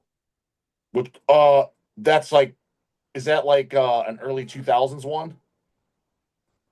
I'm not completely sure, but it's a couple albums back. It's still with Blasphemer. No, I don't think I heard it because I heard, because when Grand Declaration of War came out, I thought that album was terrible, and I never listened to anything for years. And then when I started the channel, somebody said whatever the most current was, and I listened to that. I'm like, oh, this is actually pretty good. And then the brand new album that just came out, a friend of mine, she texted me, she's like, "Did you listen to the new Mayhem? It's awesome." I'm like, I didn't, but I doubt it's awesome. Like, let me put it on YouTube. And I'm like, I don't think it's awesome. I was like, I thought it was okay, but I was like, put it to you this way, I didn't finish the whole damn thing. But the Ordo, whatever, we've had it in stock at Hell's, but I don't think I ever heard it. You have to check it out. It's it's brilliant. Is Maniac singing or is Attila? Attila. Okay, What okay. what I think is very good on that record. It sounds like like nothing else.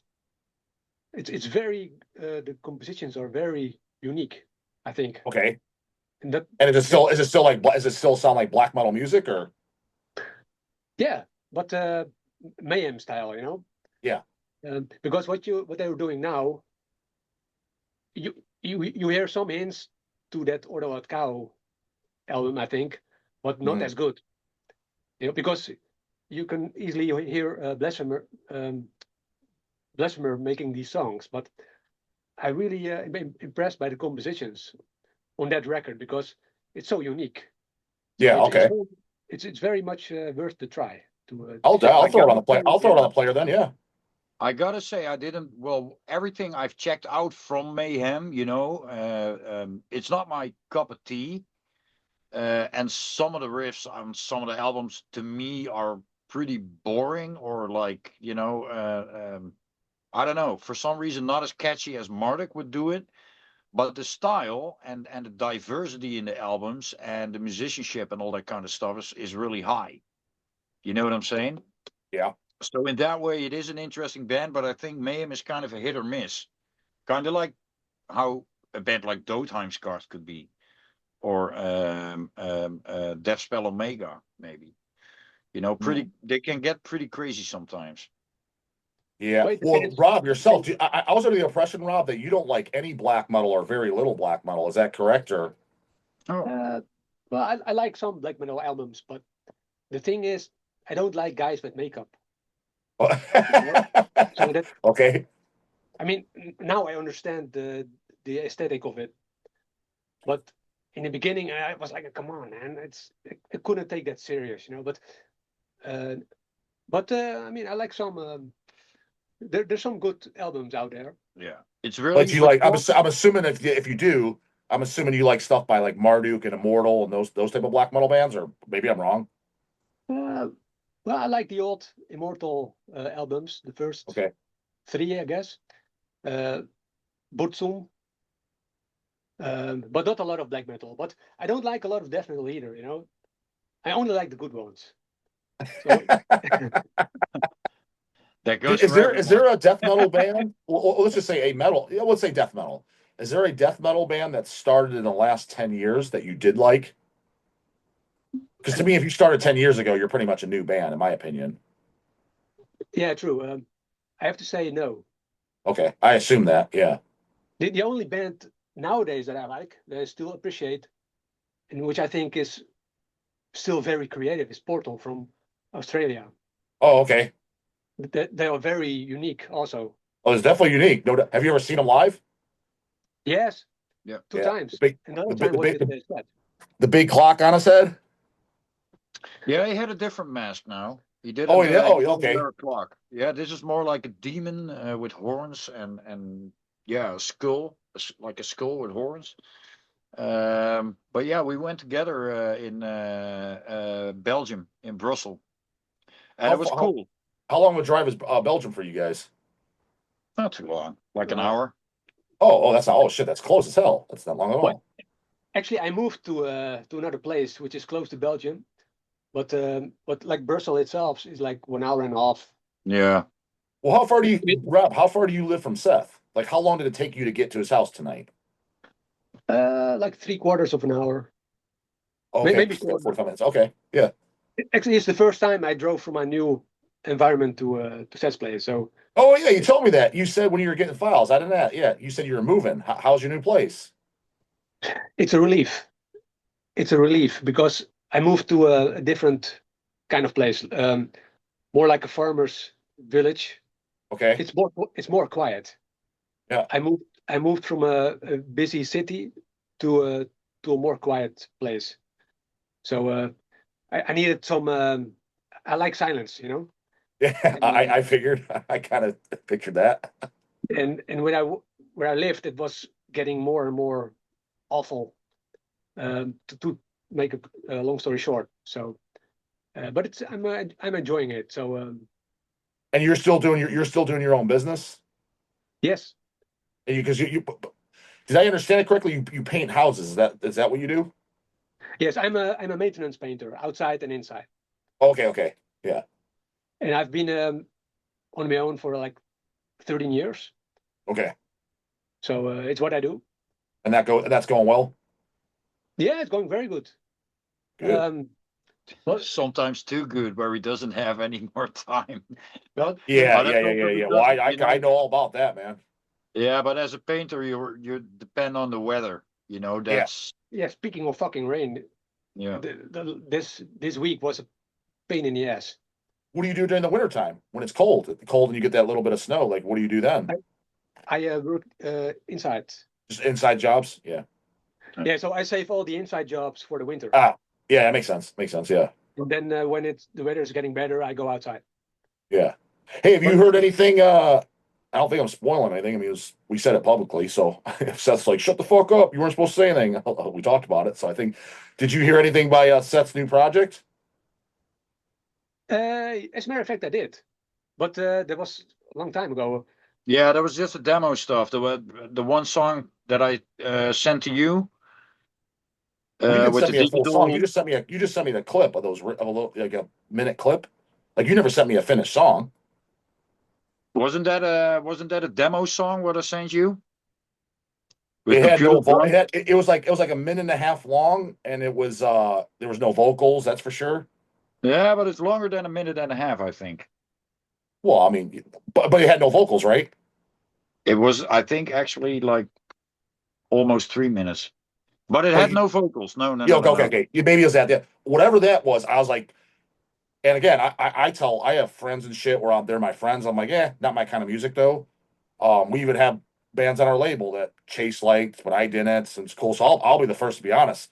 But when Seth Then- sent it to me, I was like, I actually really like this a lot. I was like, I'm definitely getting some early Sinister vibes in the riffage. I fucking think this sounds pretty damn good. So I'm assuming maybe that's what you heard as well, Rob, or maybe you heard something different, or Well, actually, I got something that I'm going to show him tonight after this. We had a first rehearsal, and of course, a lot of rusts on the wrists and the elbows and the knees and everything, but it went surprisingly well. Yeah, so we have like 2 songs down and now. that's for the band Necro Sanctus for people that are listening. Yeah, yeah. I'm working on more stuff. So and yeah, I got vocal patterns and everything, but yeah, I can't record or So you rehearse have decided. So just you're vocals just at gonna the same you're gonna time. do both. You're gonna do both drums and vocals. For the recording, yeah, that's how Yeah, how we start working is with me behind the drum kit, because of course when you rehearse you gotta have a drummer. yeah. Um, but I intend to do the vocals as well, and I already talked to Hul and Bob. Like, okay, whenever we play live, I think there's well, let's say 80, 90%, well, maybe even 100% chance that I'm gonna do the vocals. Not that I don't want to play the drums live, because that would be cool too, but it's gonna be easier to replace that because I have a really well, I'm gonna be pretty arrogant maybe in the way I want the vocals to be done. I don't want to No, I give it always do. away. My opinion, I've always said this. Maybe Rob, as a guitar player, he'll disagree. As a fan, if I see a band, the hardest person to replace is the vocalist because it's their voice.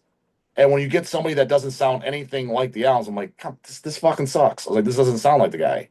I think it kind of depends per band. I think in Centurion, the one that's the hardest to replace would be Rob, because he writes everything and is the complete creator of the whole band Centurion and Nox. I couldn't imagine that band without Rob. That would be complete Yeah. bullshit. On the other hand, I think my vocals have a kind of energy and a kind of thing. You know, People could love it or hate it. But it has a Mhm. certain sound and a certain authentic thing. But in many bands, like I couldn't imagine Deicide with a different drummer than Steve. Sure, sure. You could put a Tim Young there or whoever, who could Yeah, it would play sound. Yeah, fantastic it would drums, sound right. Yeah, yeah, it would sound but different. Yeah. it's not Steve's blasts. Then you could even copy them perfectly, but it's, I don't know, man. There's certain key factors that you shouldn't change, and for some reason, I have a real good imagination of the how the vocals should sound, and also live, and even the lyrics that I'm writing now, I want to sing them live. Also because of what the lyrics are about. To scream that shit out loud again. That kind of burns to do that.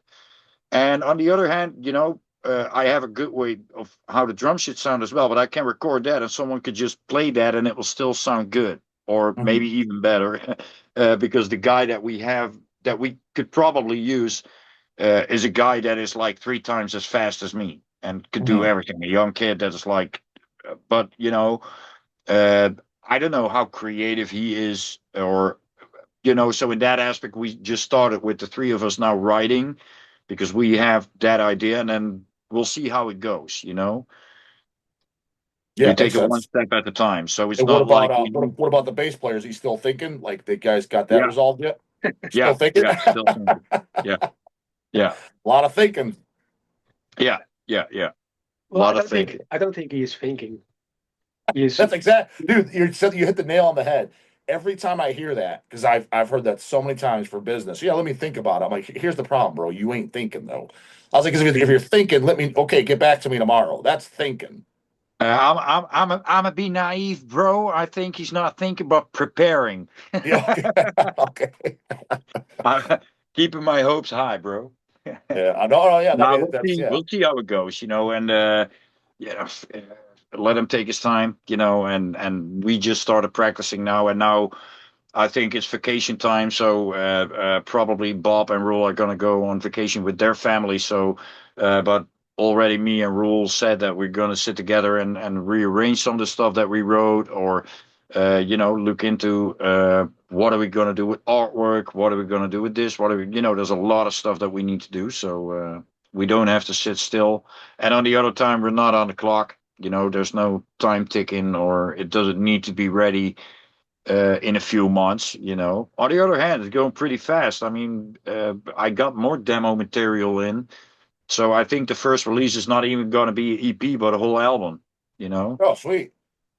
Yeah, I So mean, yeah, so my goal is, again, obviously it's up to you, but if you want to know, yeah, work with us or whatever, is theoretically, Hell's put it out, the first release, and then I would just fuck it, just you be your first US show is my next, assuming everything lines up time wise, because we are getting yeah. kind of close when we plan for that, is then have you guys come out and play Dead by Dog Volume 3, 2027, Yeah, yeah, we've 2027. even talked about it on the last time. Like, with the whole label thing, it's always like, okay, what are you aiming for? What do you want? And this and that. And how good is this label? How good is that label? I've been on multiple labels right now, and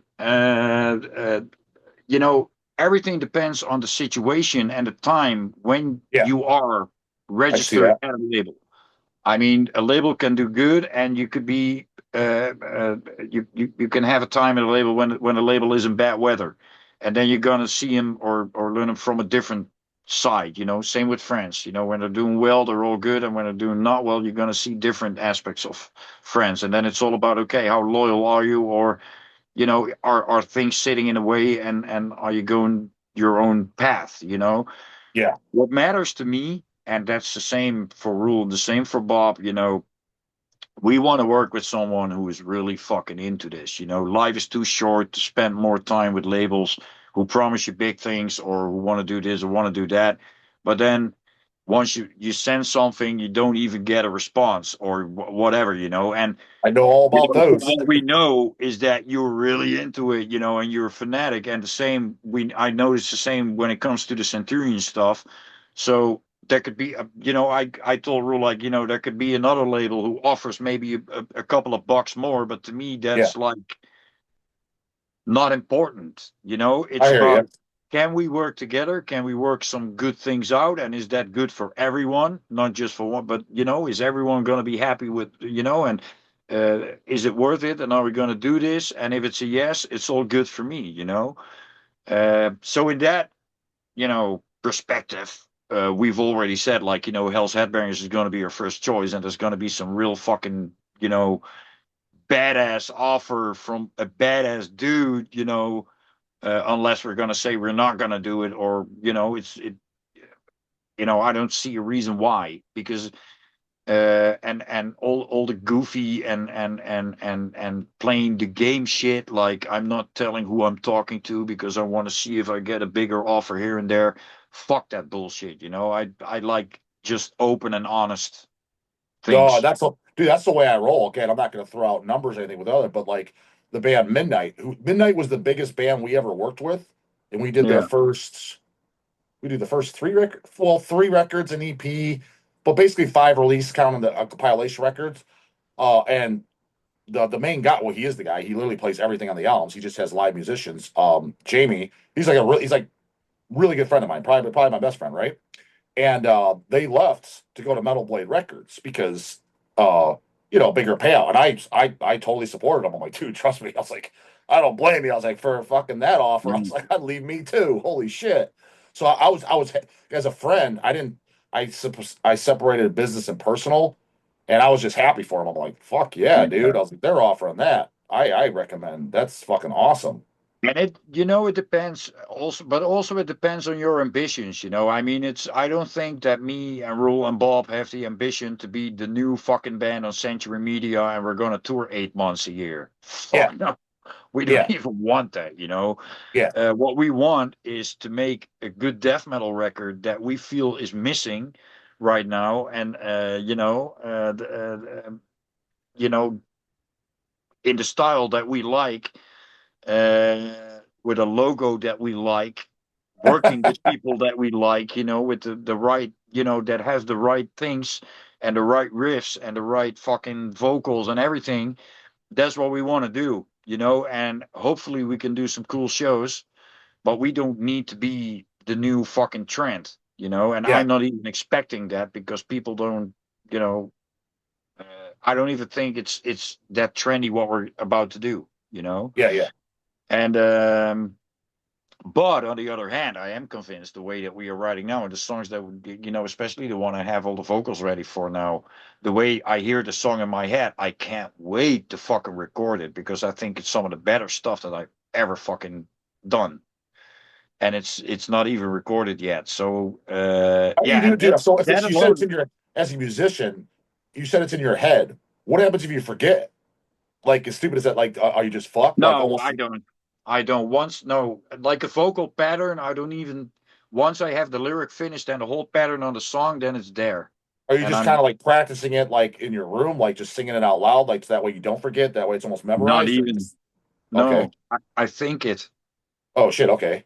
See, I'd Like be worried Charlie that said, I'd be that would concern me. I Like, think it. dude, I'm like that on a much smaller level. When I shoot a video, dude, and if I come up with a catchy title that I know is gonna piss someone off or be a good title and draw eyeballs, I type it down. I was like, oh fuck, I don't want to forget this. I was like, this is a good Well, one. I do that. I do that with the words when I Okay. write the lyrics, and then. But once I have the words and the whole lyric is done, like all the words are there.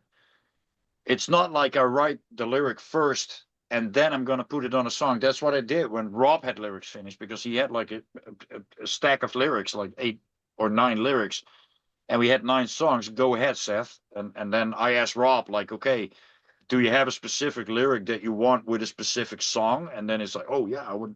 It would be cool if you could do this with that or this with that, or sometimes we would change up, like, hey Rob, can you add something here, or could we skip like half a word there, or do you have a different word for this, or and sometimes he would say, oh no problem. Sometimes he would say like, no, this is essential for the lyric. It has to be like this. And then it's like, okay, I'm going back to the puzzle room, and see how I can do that. But with this, it's like the song is done first. And with this particular song, I already could hear the arrangement of the song was right. I heard the spots for leads in my head. I heard the computer drums, but I already hear in my head what I'm gonna play in the drum kit. So it's not. I don't need to practice that shit. That's stuff that is so obvious to me that I will know it in 3 weeks from now. Like this is what I was gonna do because and why? Because I'm excited about it, and that's when I remember it. When I'm not interested or not excited, it goes away. And but then once all the words are ready and the vocal pattern is ready, then of course I go over it like multiple times, and then for some reason it's set, and then yeah, I don't forget it. And then I could record like a version or spoken version or whatever um for the kids later, but but I So don't. Rob, Yeah. yourself, like if you were to hear like a demo or something that Seth's working on and he played it for you, are you the type of person as a friend that you would give him any constructive criticism if he didn't ask for it, or are you like, if he doesn't ask, I ain't saying shit, or like how are you in that regard as a friend as far as trying to give critique for someone's doing a project? Like, Well, I always, I could say, um, it's easy to say if something sucks, yeah, but I'm more the type of guy that is listening and uh, uh, to to find spots where it can be improved. mm, Sometimes because I get sometimes music to listen to, and sometimes I advise to use different parts somewhere else. mm, Because I know how it is to write a song.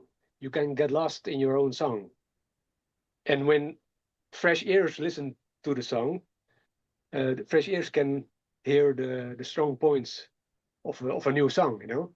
mm, Um, so I'm always trying to listen carefully mm, and to see where it gets boring. For me, Yeah, I that's do. I know exactly what you mean. Yeah, I wonder that myself, dude. So, I'm talking about even songs and albums I like. Sometimes I'm listening to a song and I'm like, but why did you put this first 20 seconds or this part? I was like, this part's just boring. Like, why? Mm. Like, what was this needed? exactly that. Because Yeah. I'm doing it with my own songs as well. When I record Mhm. something or have something finished, Mm. I listen to it like 1,000 times. If it's Mm. interesting after 1,000 times, it might be good, you know? Yeah, yeah. If you're not sick of it, yeah. Yeah, Because Legion is still interesting after 2,000 times. You know, 2 billion times. 2 billion times. That's how good that record is. You know, the same goes for Yeah, Covenant.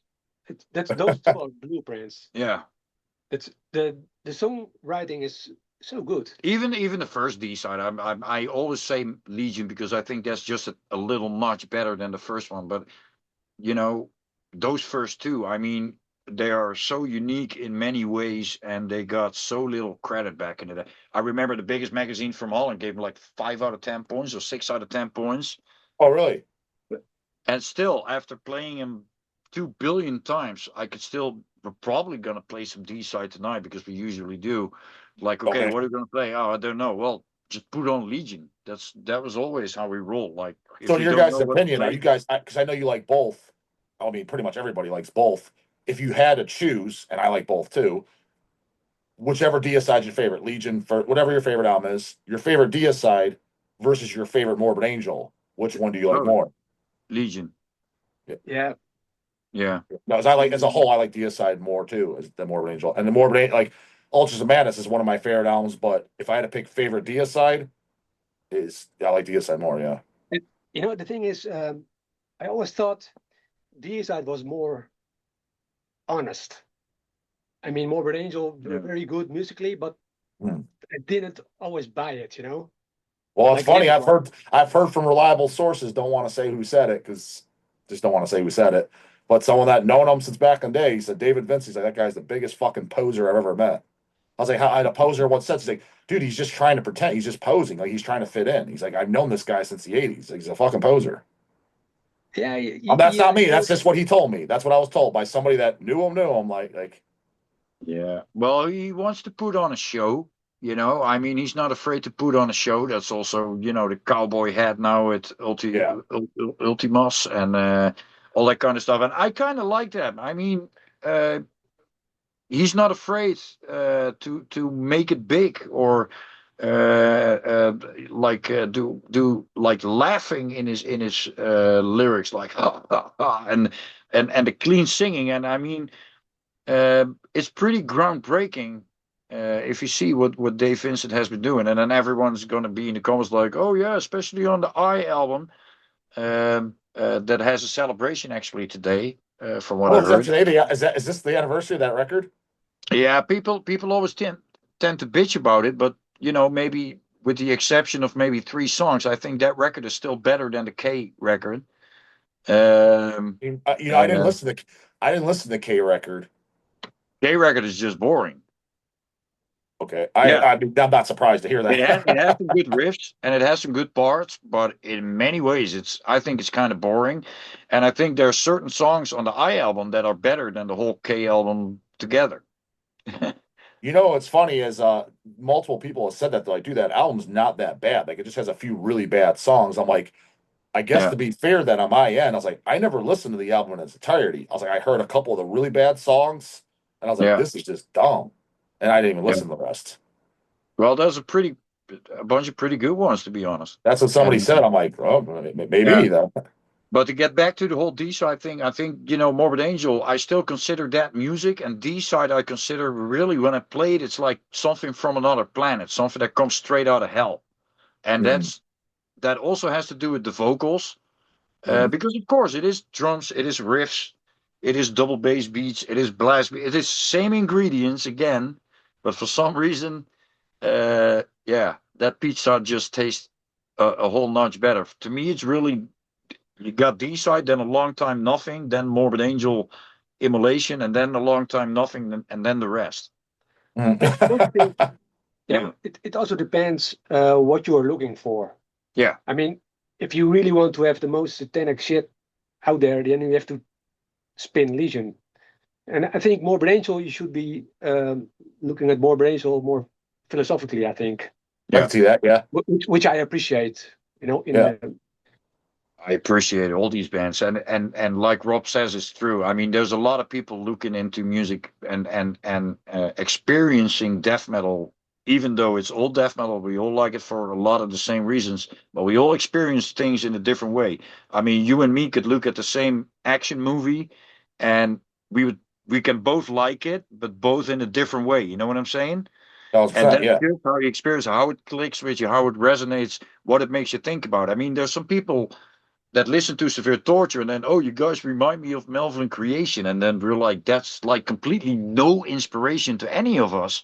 Besides Yeah. the fact I love the dudes, Phil, and I love the band.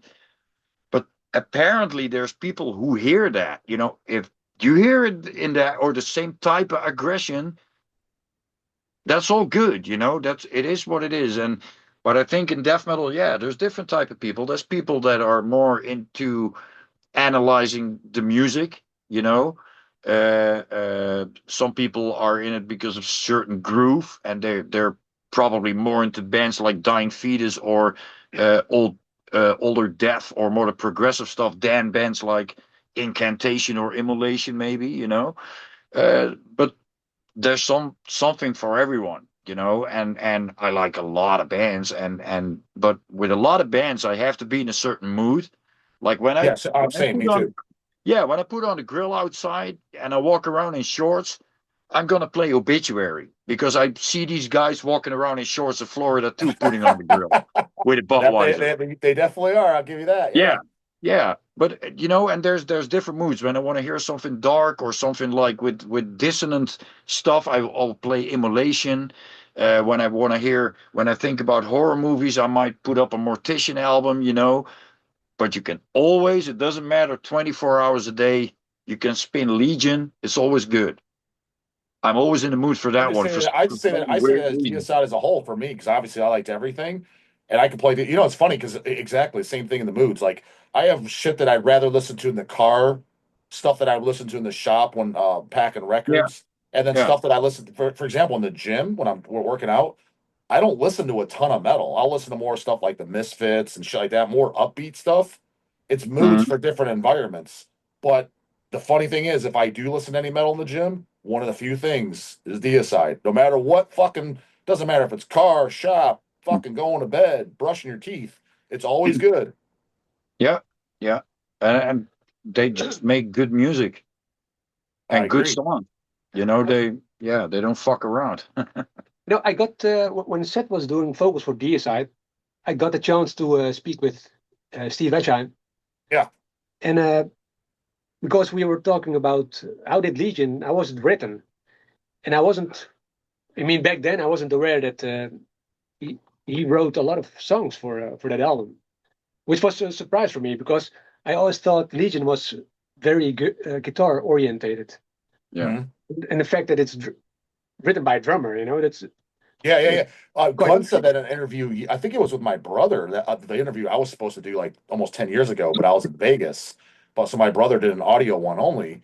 I learned that. I didn't know that. He's like, yeah, Steve writes a lot of the music on acoustic guitar. Like I was like, oh, I didn't think Steve wrote it. Yeah, I didn't know that at all either.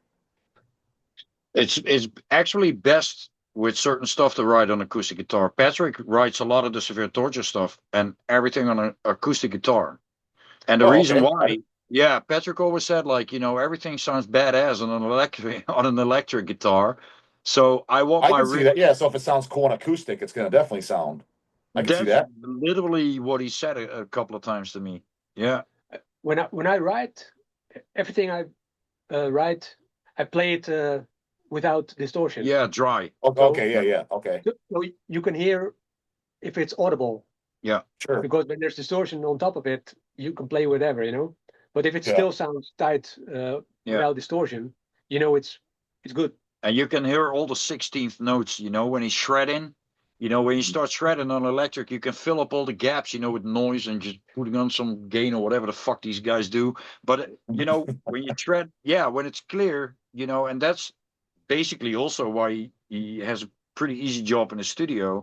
he plays it dry so many times at home that he knows all his flaws. So whenever he's in the studio and he has to record 3 or 4 lines on top of each other, he does most of them like in a single fucking take.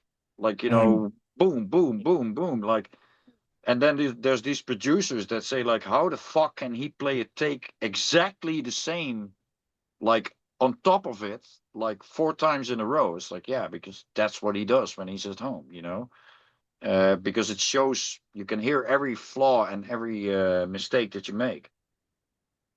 Well, Rob, since we last spoke, when we did, you said like you haven't played the guitar in like a long time. Have you, since the last time we spoke, have you picked up the guitar at all and done anything? I put it back into the trunk, into the case. Sorry. So you picked it up and put it in the case, huh? I put it out of the case to Just to look at it. Yeah, I did pick it up every once in a while, but I'm just too busy. I want to do it, but I just didn't know if it's like, even guitar, I didn't know if it's something like, because I know guys that will say they do this, even if they just 20 minutes a day when they get home from work, that's just kind of like their relaxed time, kind of like a video game. They're just playing a lot. I didn't know if you're one of them. I just assume a lot of musicians that are really passionate about, they just do it just for, even if they're not writing anything, just for fun, because that's just how they wind down. You can be passionate about playing, and you can be passionate about a big cause, like a band, Yeah. For me, a guitar is synonymous for running a band. Oh, I know what you mean. Yeah, you're kind of like me. Like, I don't like to do anything if there's not an end goal. If there's no, it just seems pointless. Then it's like, why? This is just a waste of time. Exactly that. Because when I do pick up that guitar and I start, I will be. You're on a mission. I will be playing for hours and hours. Yeah. But you literally have a goal. You have a mission. You're going to war. You're preparing for something. Yeah, and you think about lyrics and think about artwork and think about doing it, completely. But I don't know where I can get the time for that. I want to quit my company then, which sometimes I do. Think. Do you have any help at your company? Or you do everything. I do everything. So like even like the accounting and billing, you do all that? Yeah. Yeah. So that shit does add up. If you're doing everything, you got no helpers, no secretary, no nothing. That's a lot. That takes up time. It takes a lot of time, and it's my own.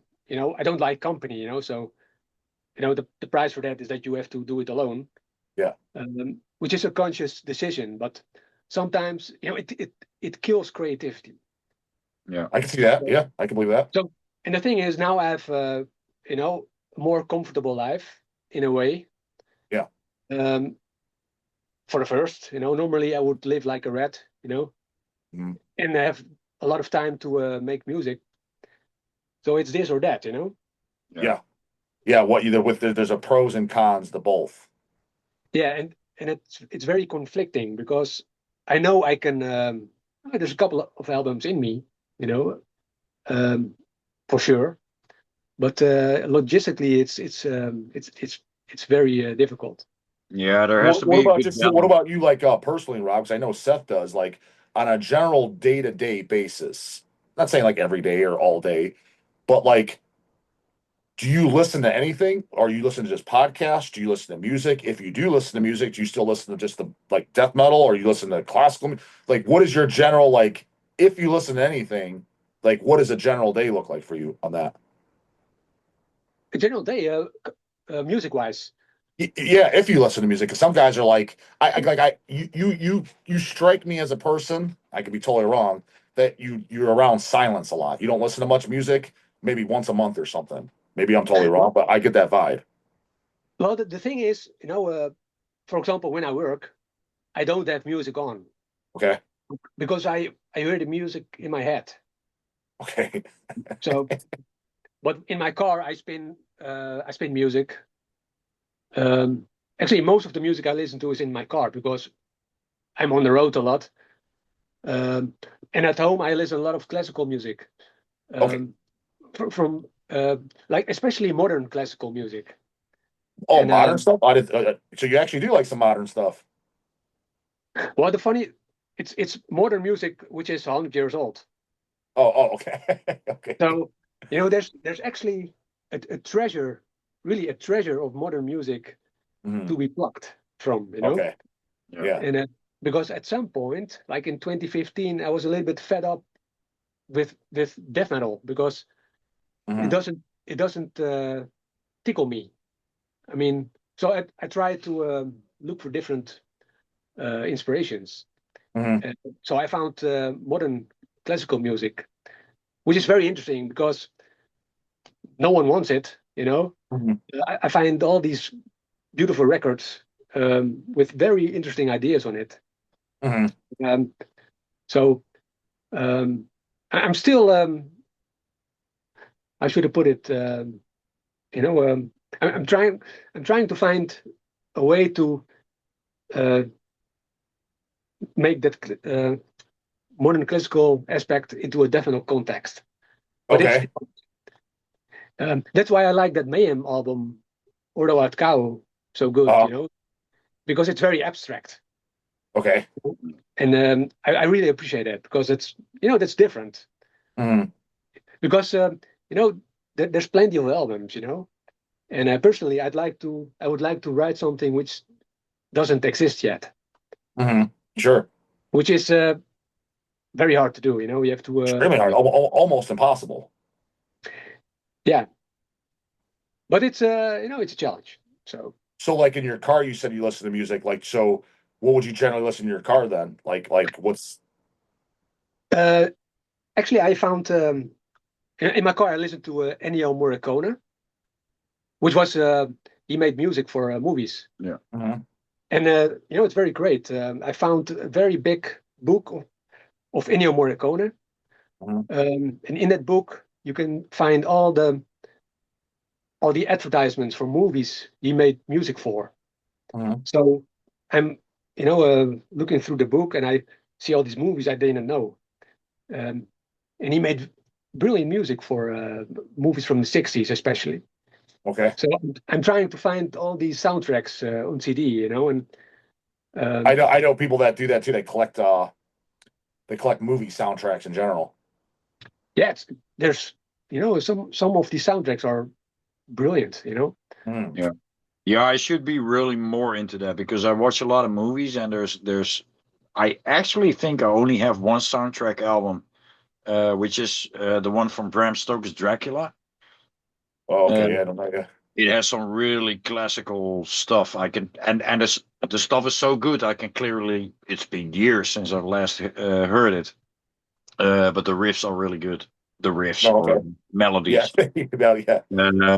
And I have a history with classical music because when I was a young kid, I was playing for a harmony fanfare thing. I don't Mhm. know how to say that. Okay. Um, so there's a lot of classical stuff that I grew up with, and I have this box with like 40 CDs that I got sometimes or Mhm. sometime back that has like some of the also the more lesser known. It has the big ones like Schubert, Bach, Mozart, and all these guys, but also the lesser known ones. But like Rob said, there's like a big treasure of not only modern classic, but even a lot of stuff out there with the most crazy ideas that when you hear some progressive bands right now where you think like, yeah, that's been done 100 years ago. Um, but also there's a lot of bands, trying to create that kind of stuff or integrate it in metal. And I think a lot of the more alternative bands in the scene, like the ones that play on a festival like Roadburn Fest, there's some bands that do that, or bands like Doodheimsgard, they're not like your everyday type of band. And there's more like that, a lot more.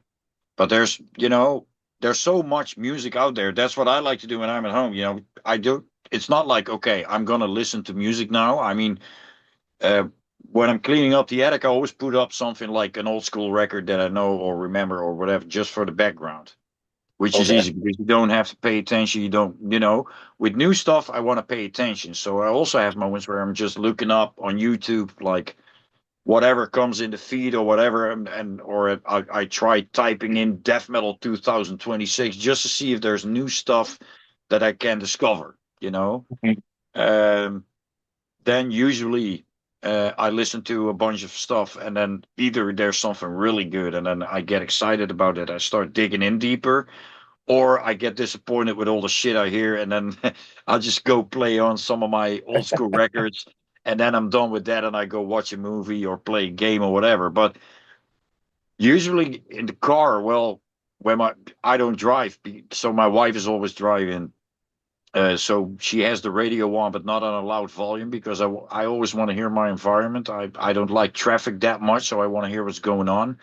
Hmm. And uh, also, music in a car really tires me out, to be Mhm. honest.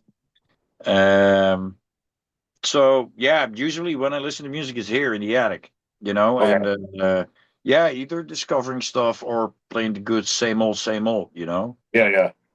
Yeah. So do you guys go do whatever you said you're gonna do after this? Are you just gonna stay in the attic and play shit, or 'cause you said you're gonna put music on the background? Probably because I'm a smoker and Rob's like to smoke. He likes to smoke his cigars. So and Okay. Yeah. this is the only place where we can hang out perfectly here. We have music Yeah. here, and I got a big fridge downstairs where I only have to run to grab more drinks. But So you don't drink beer at all anymore, do you, Seth? nah, occasionally when I go to a show, I drink like one or two beers. So did Rob have to bring over his own beers? No, no, no. I always have beer in the house. Oh, Actually, okay. the funny thing is, I don't drink beer anymore, except here. Yeah, Yeah, I'm more of a socially, wine. that's kind of how I am. I don't have an accept. I only drink sociably, like if I'm at a show or if I came into a barbecue. But when I'm yeah. just sitting at my house, I don't just watch TV and drink beer. I never do that ever. Nah, I don't do that anymore. I used to do that back in the day, but watch a movie and then have a nice beer and blah blah blah. But that's when I also enjoyed a lot of beers. And now I can buy a really tasty beer, but then even when I'm almost finished with that beer, I'm like, man, I'll go back to my Coke or coffee. Yeah, correct. Yeah, probably gonna have another coffee later on. Yeah. It's not too late. Well, I'll let you guys get to it because I mean, Rob wasn't even expecting to jump on. He comes over and now he's stuck doing a stupid podcast. But plus, my I know. battery's getting dead. And actually, we've been on over 2 hours, so that's like Yeah, I told him before, when he called me up, and then I was like, okay, well, you can't come over, but I'm gonna do a podcast with Justin. He was like, oh, cool. I was like, yeah, join. Why not? J-Dog's probably gonna like it when we do both. Well, yeah, because I wanted to email Rob on my own to do another one because I was pissed how the first one went. When I went back, I was like, fuck. I was like, it cutting in and out. I was like, this is fucking bullshit. Again, blame it on God, motherfucker. And but I didn't want to email him asking because I'm like, I kind of feel like an ass. Like, you got bunk ass equipment and you have me on a shit podcast, and now you're gonna invite me back for another choppy one. So the fact that he was just showing up, I was like, oh, fucking even perfect. I don't have to embarrass myself asking. No, don't worry about it. Yeah, well, I mean, I was more just for myself. I was annoyed, I'm like, well, god damn it. I was like, came out like Not a, shit. like I told you before, the Dutch are pretty easygoing dudes.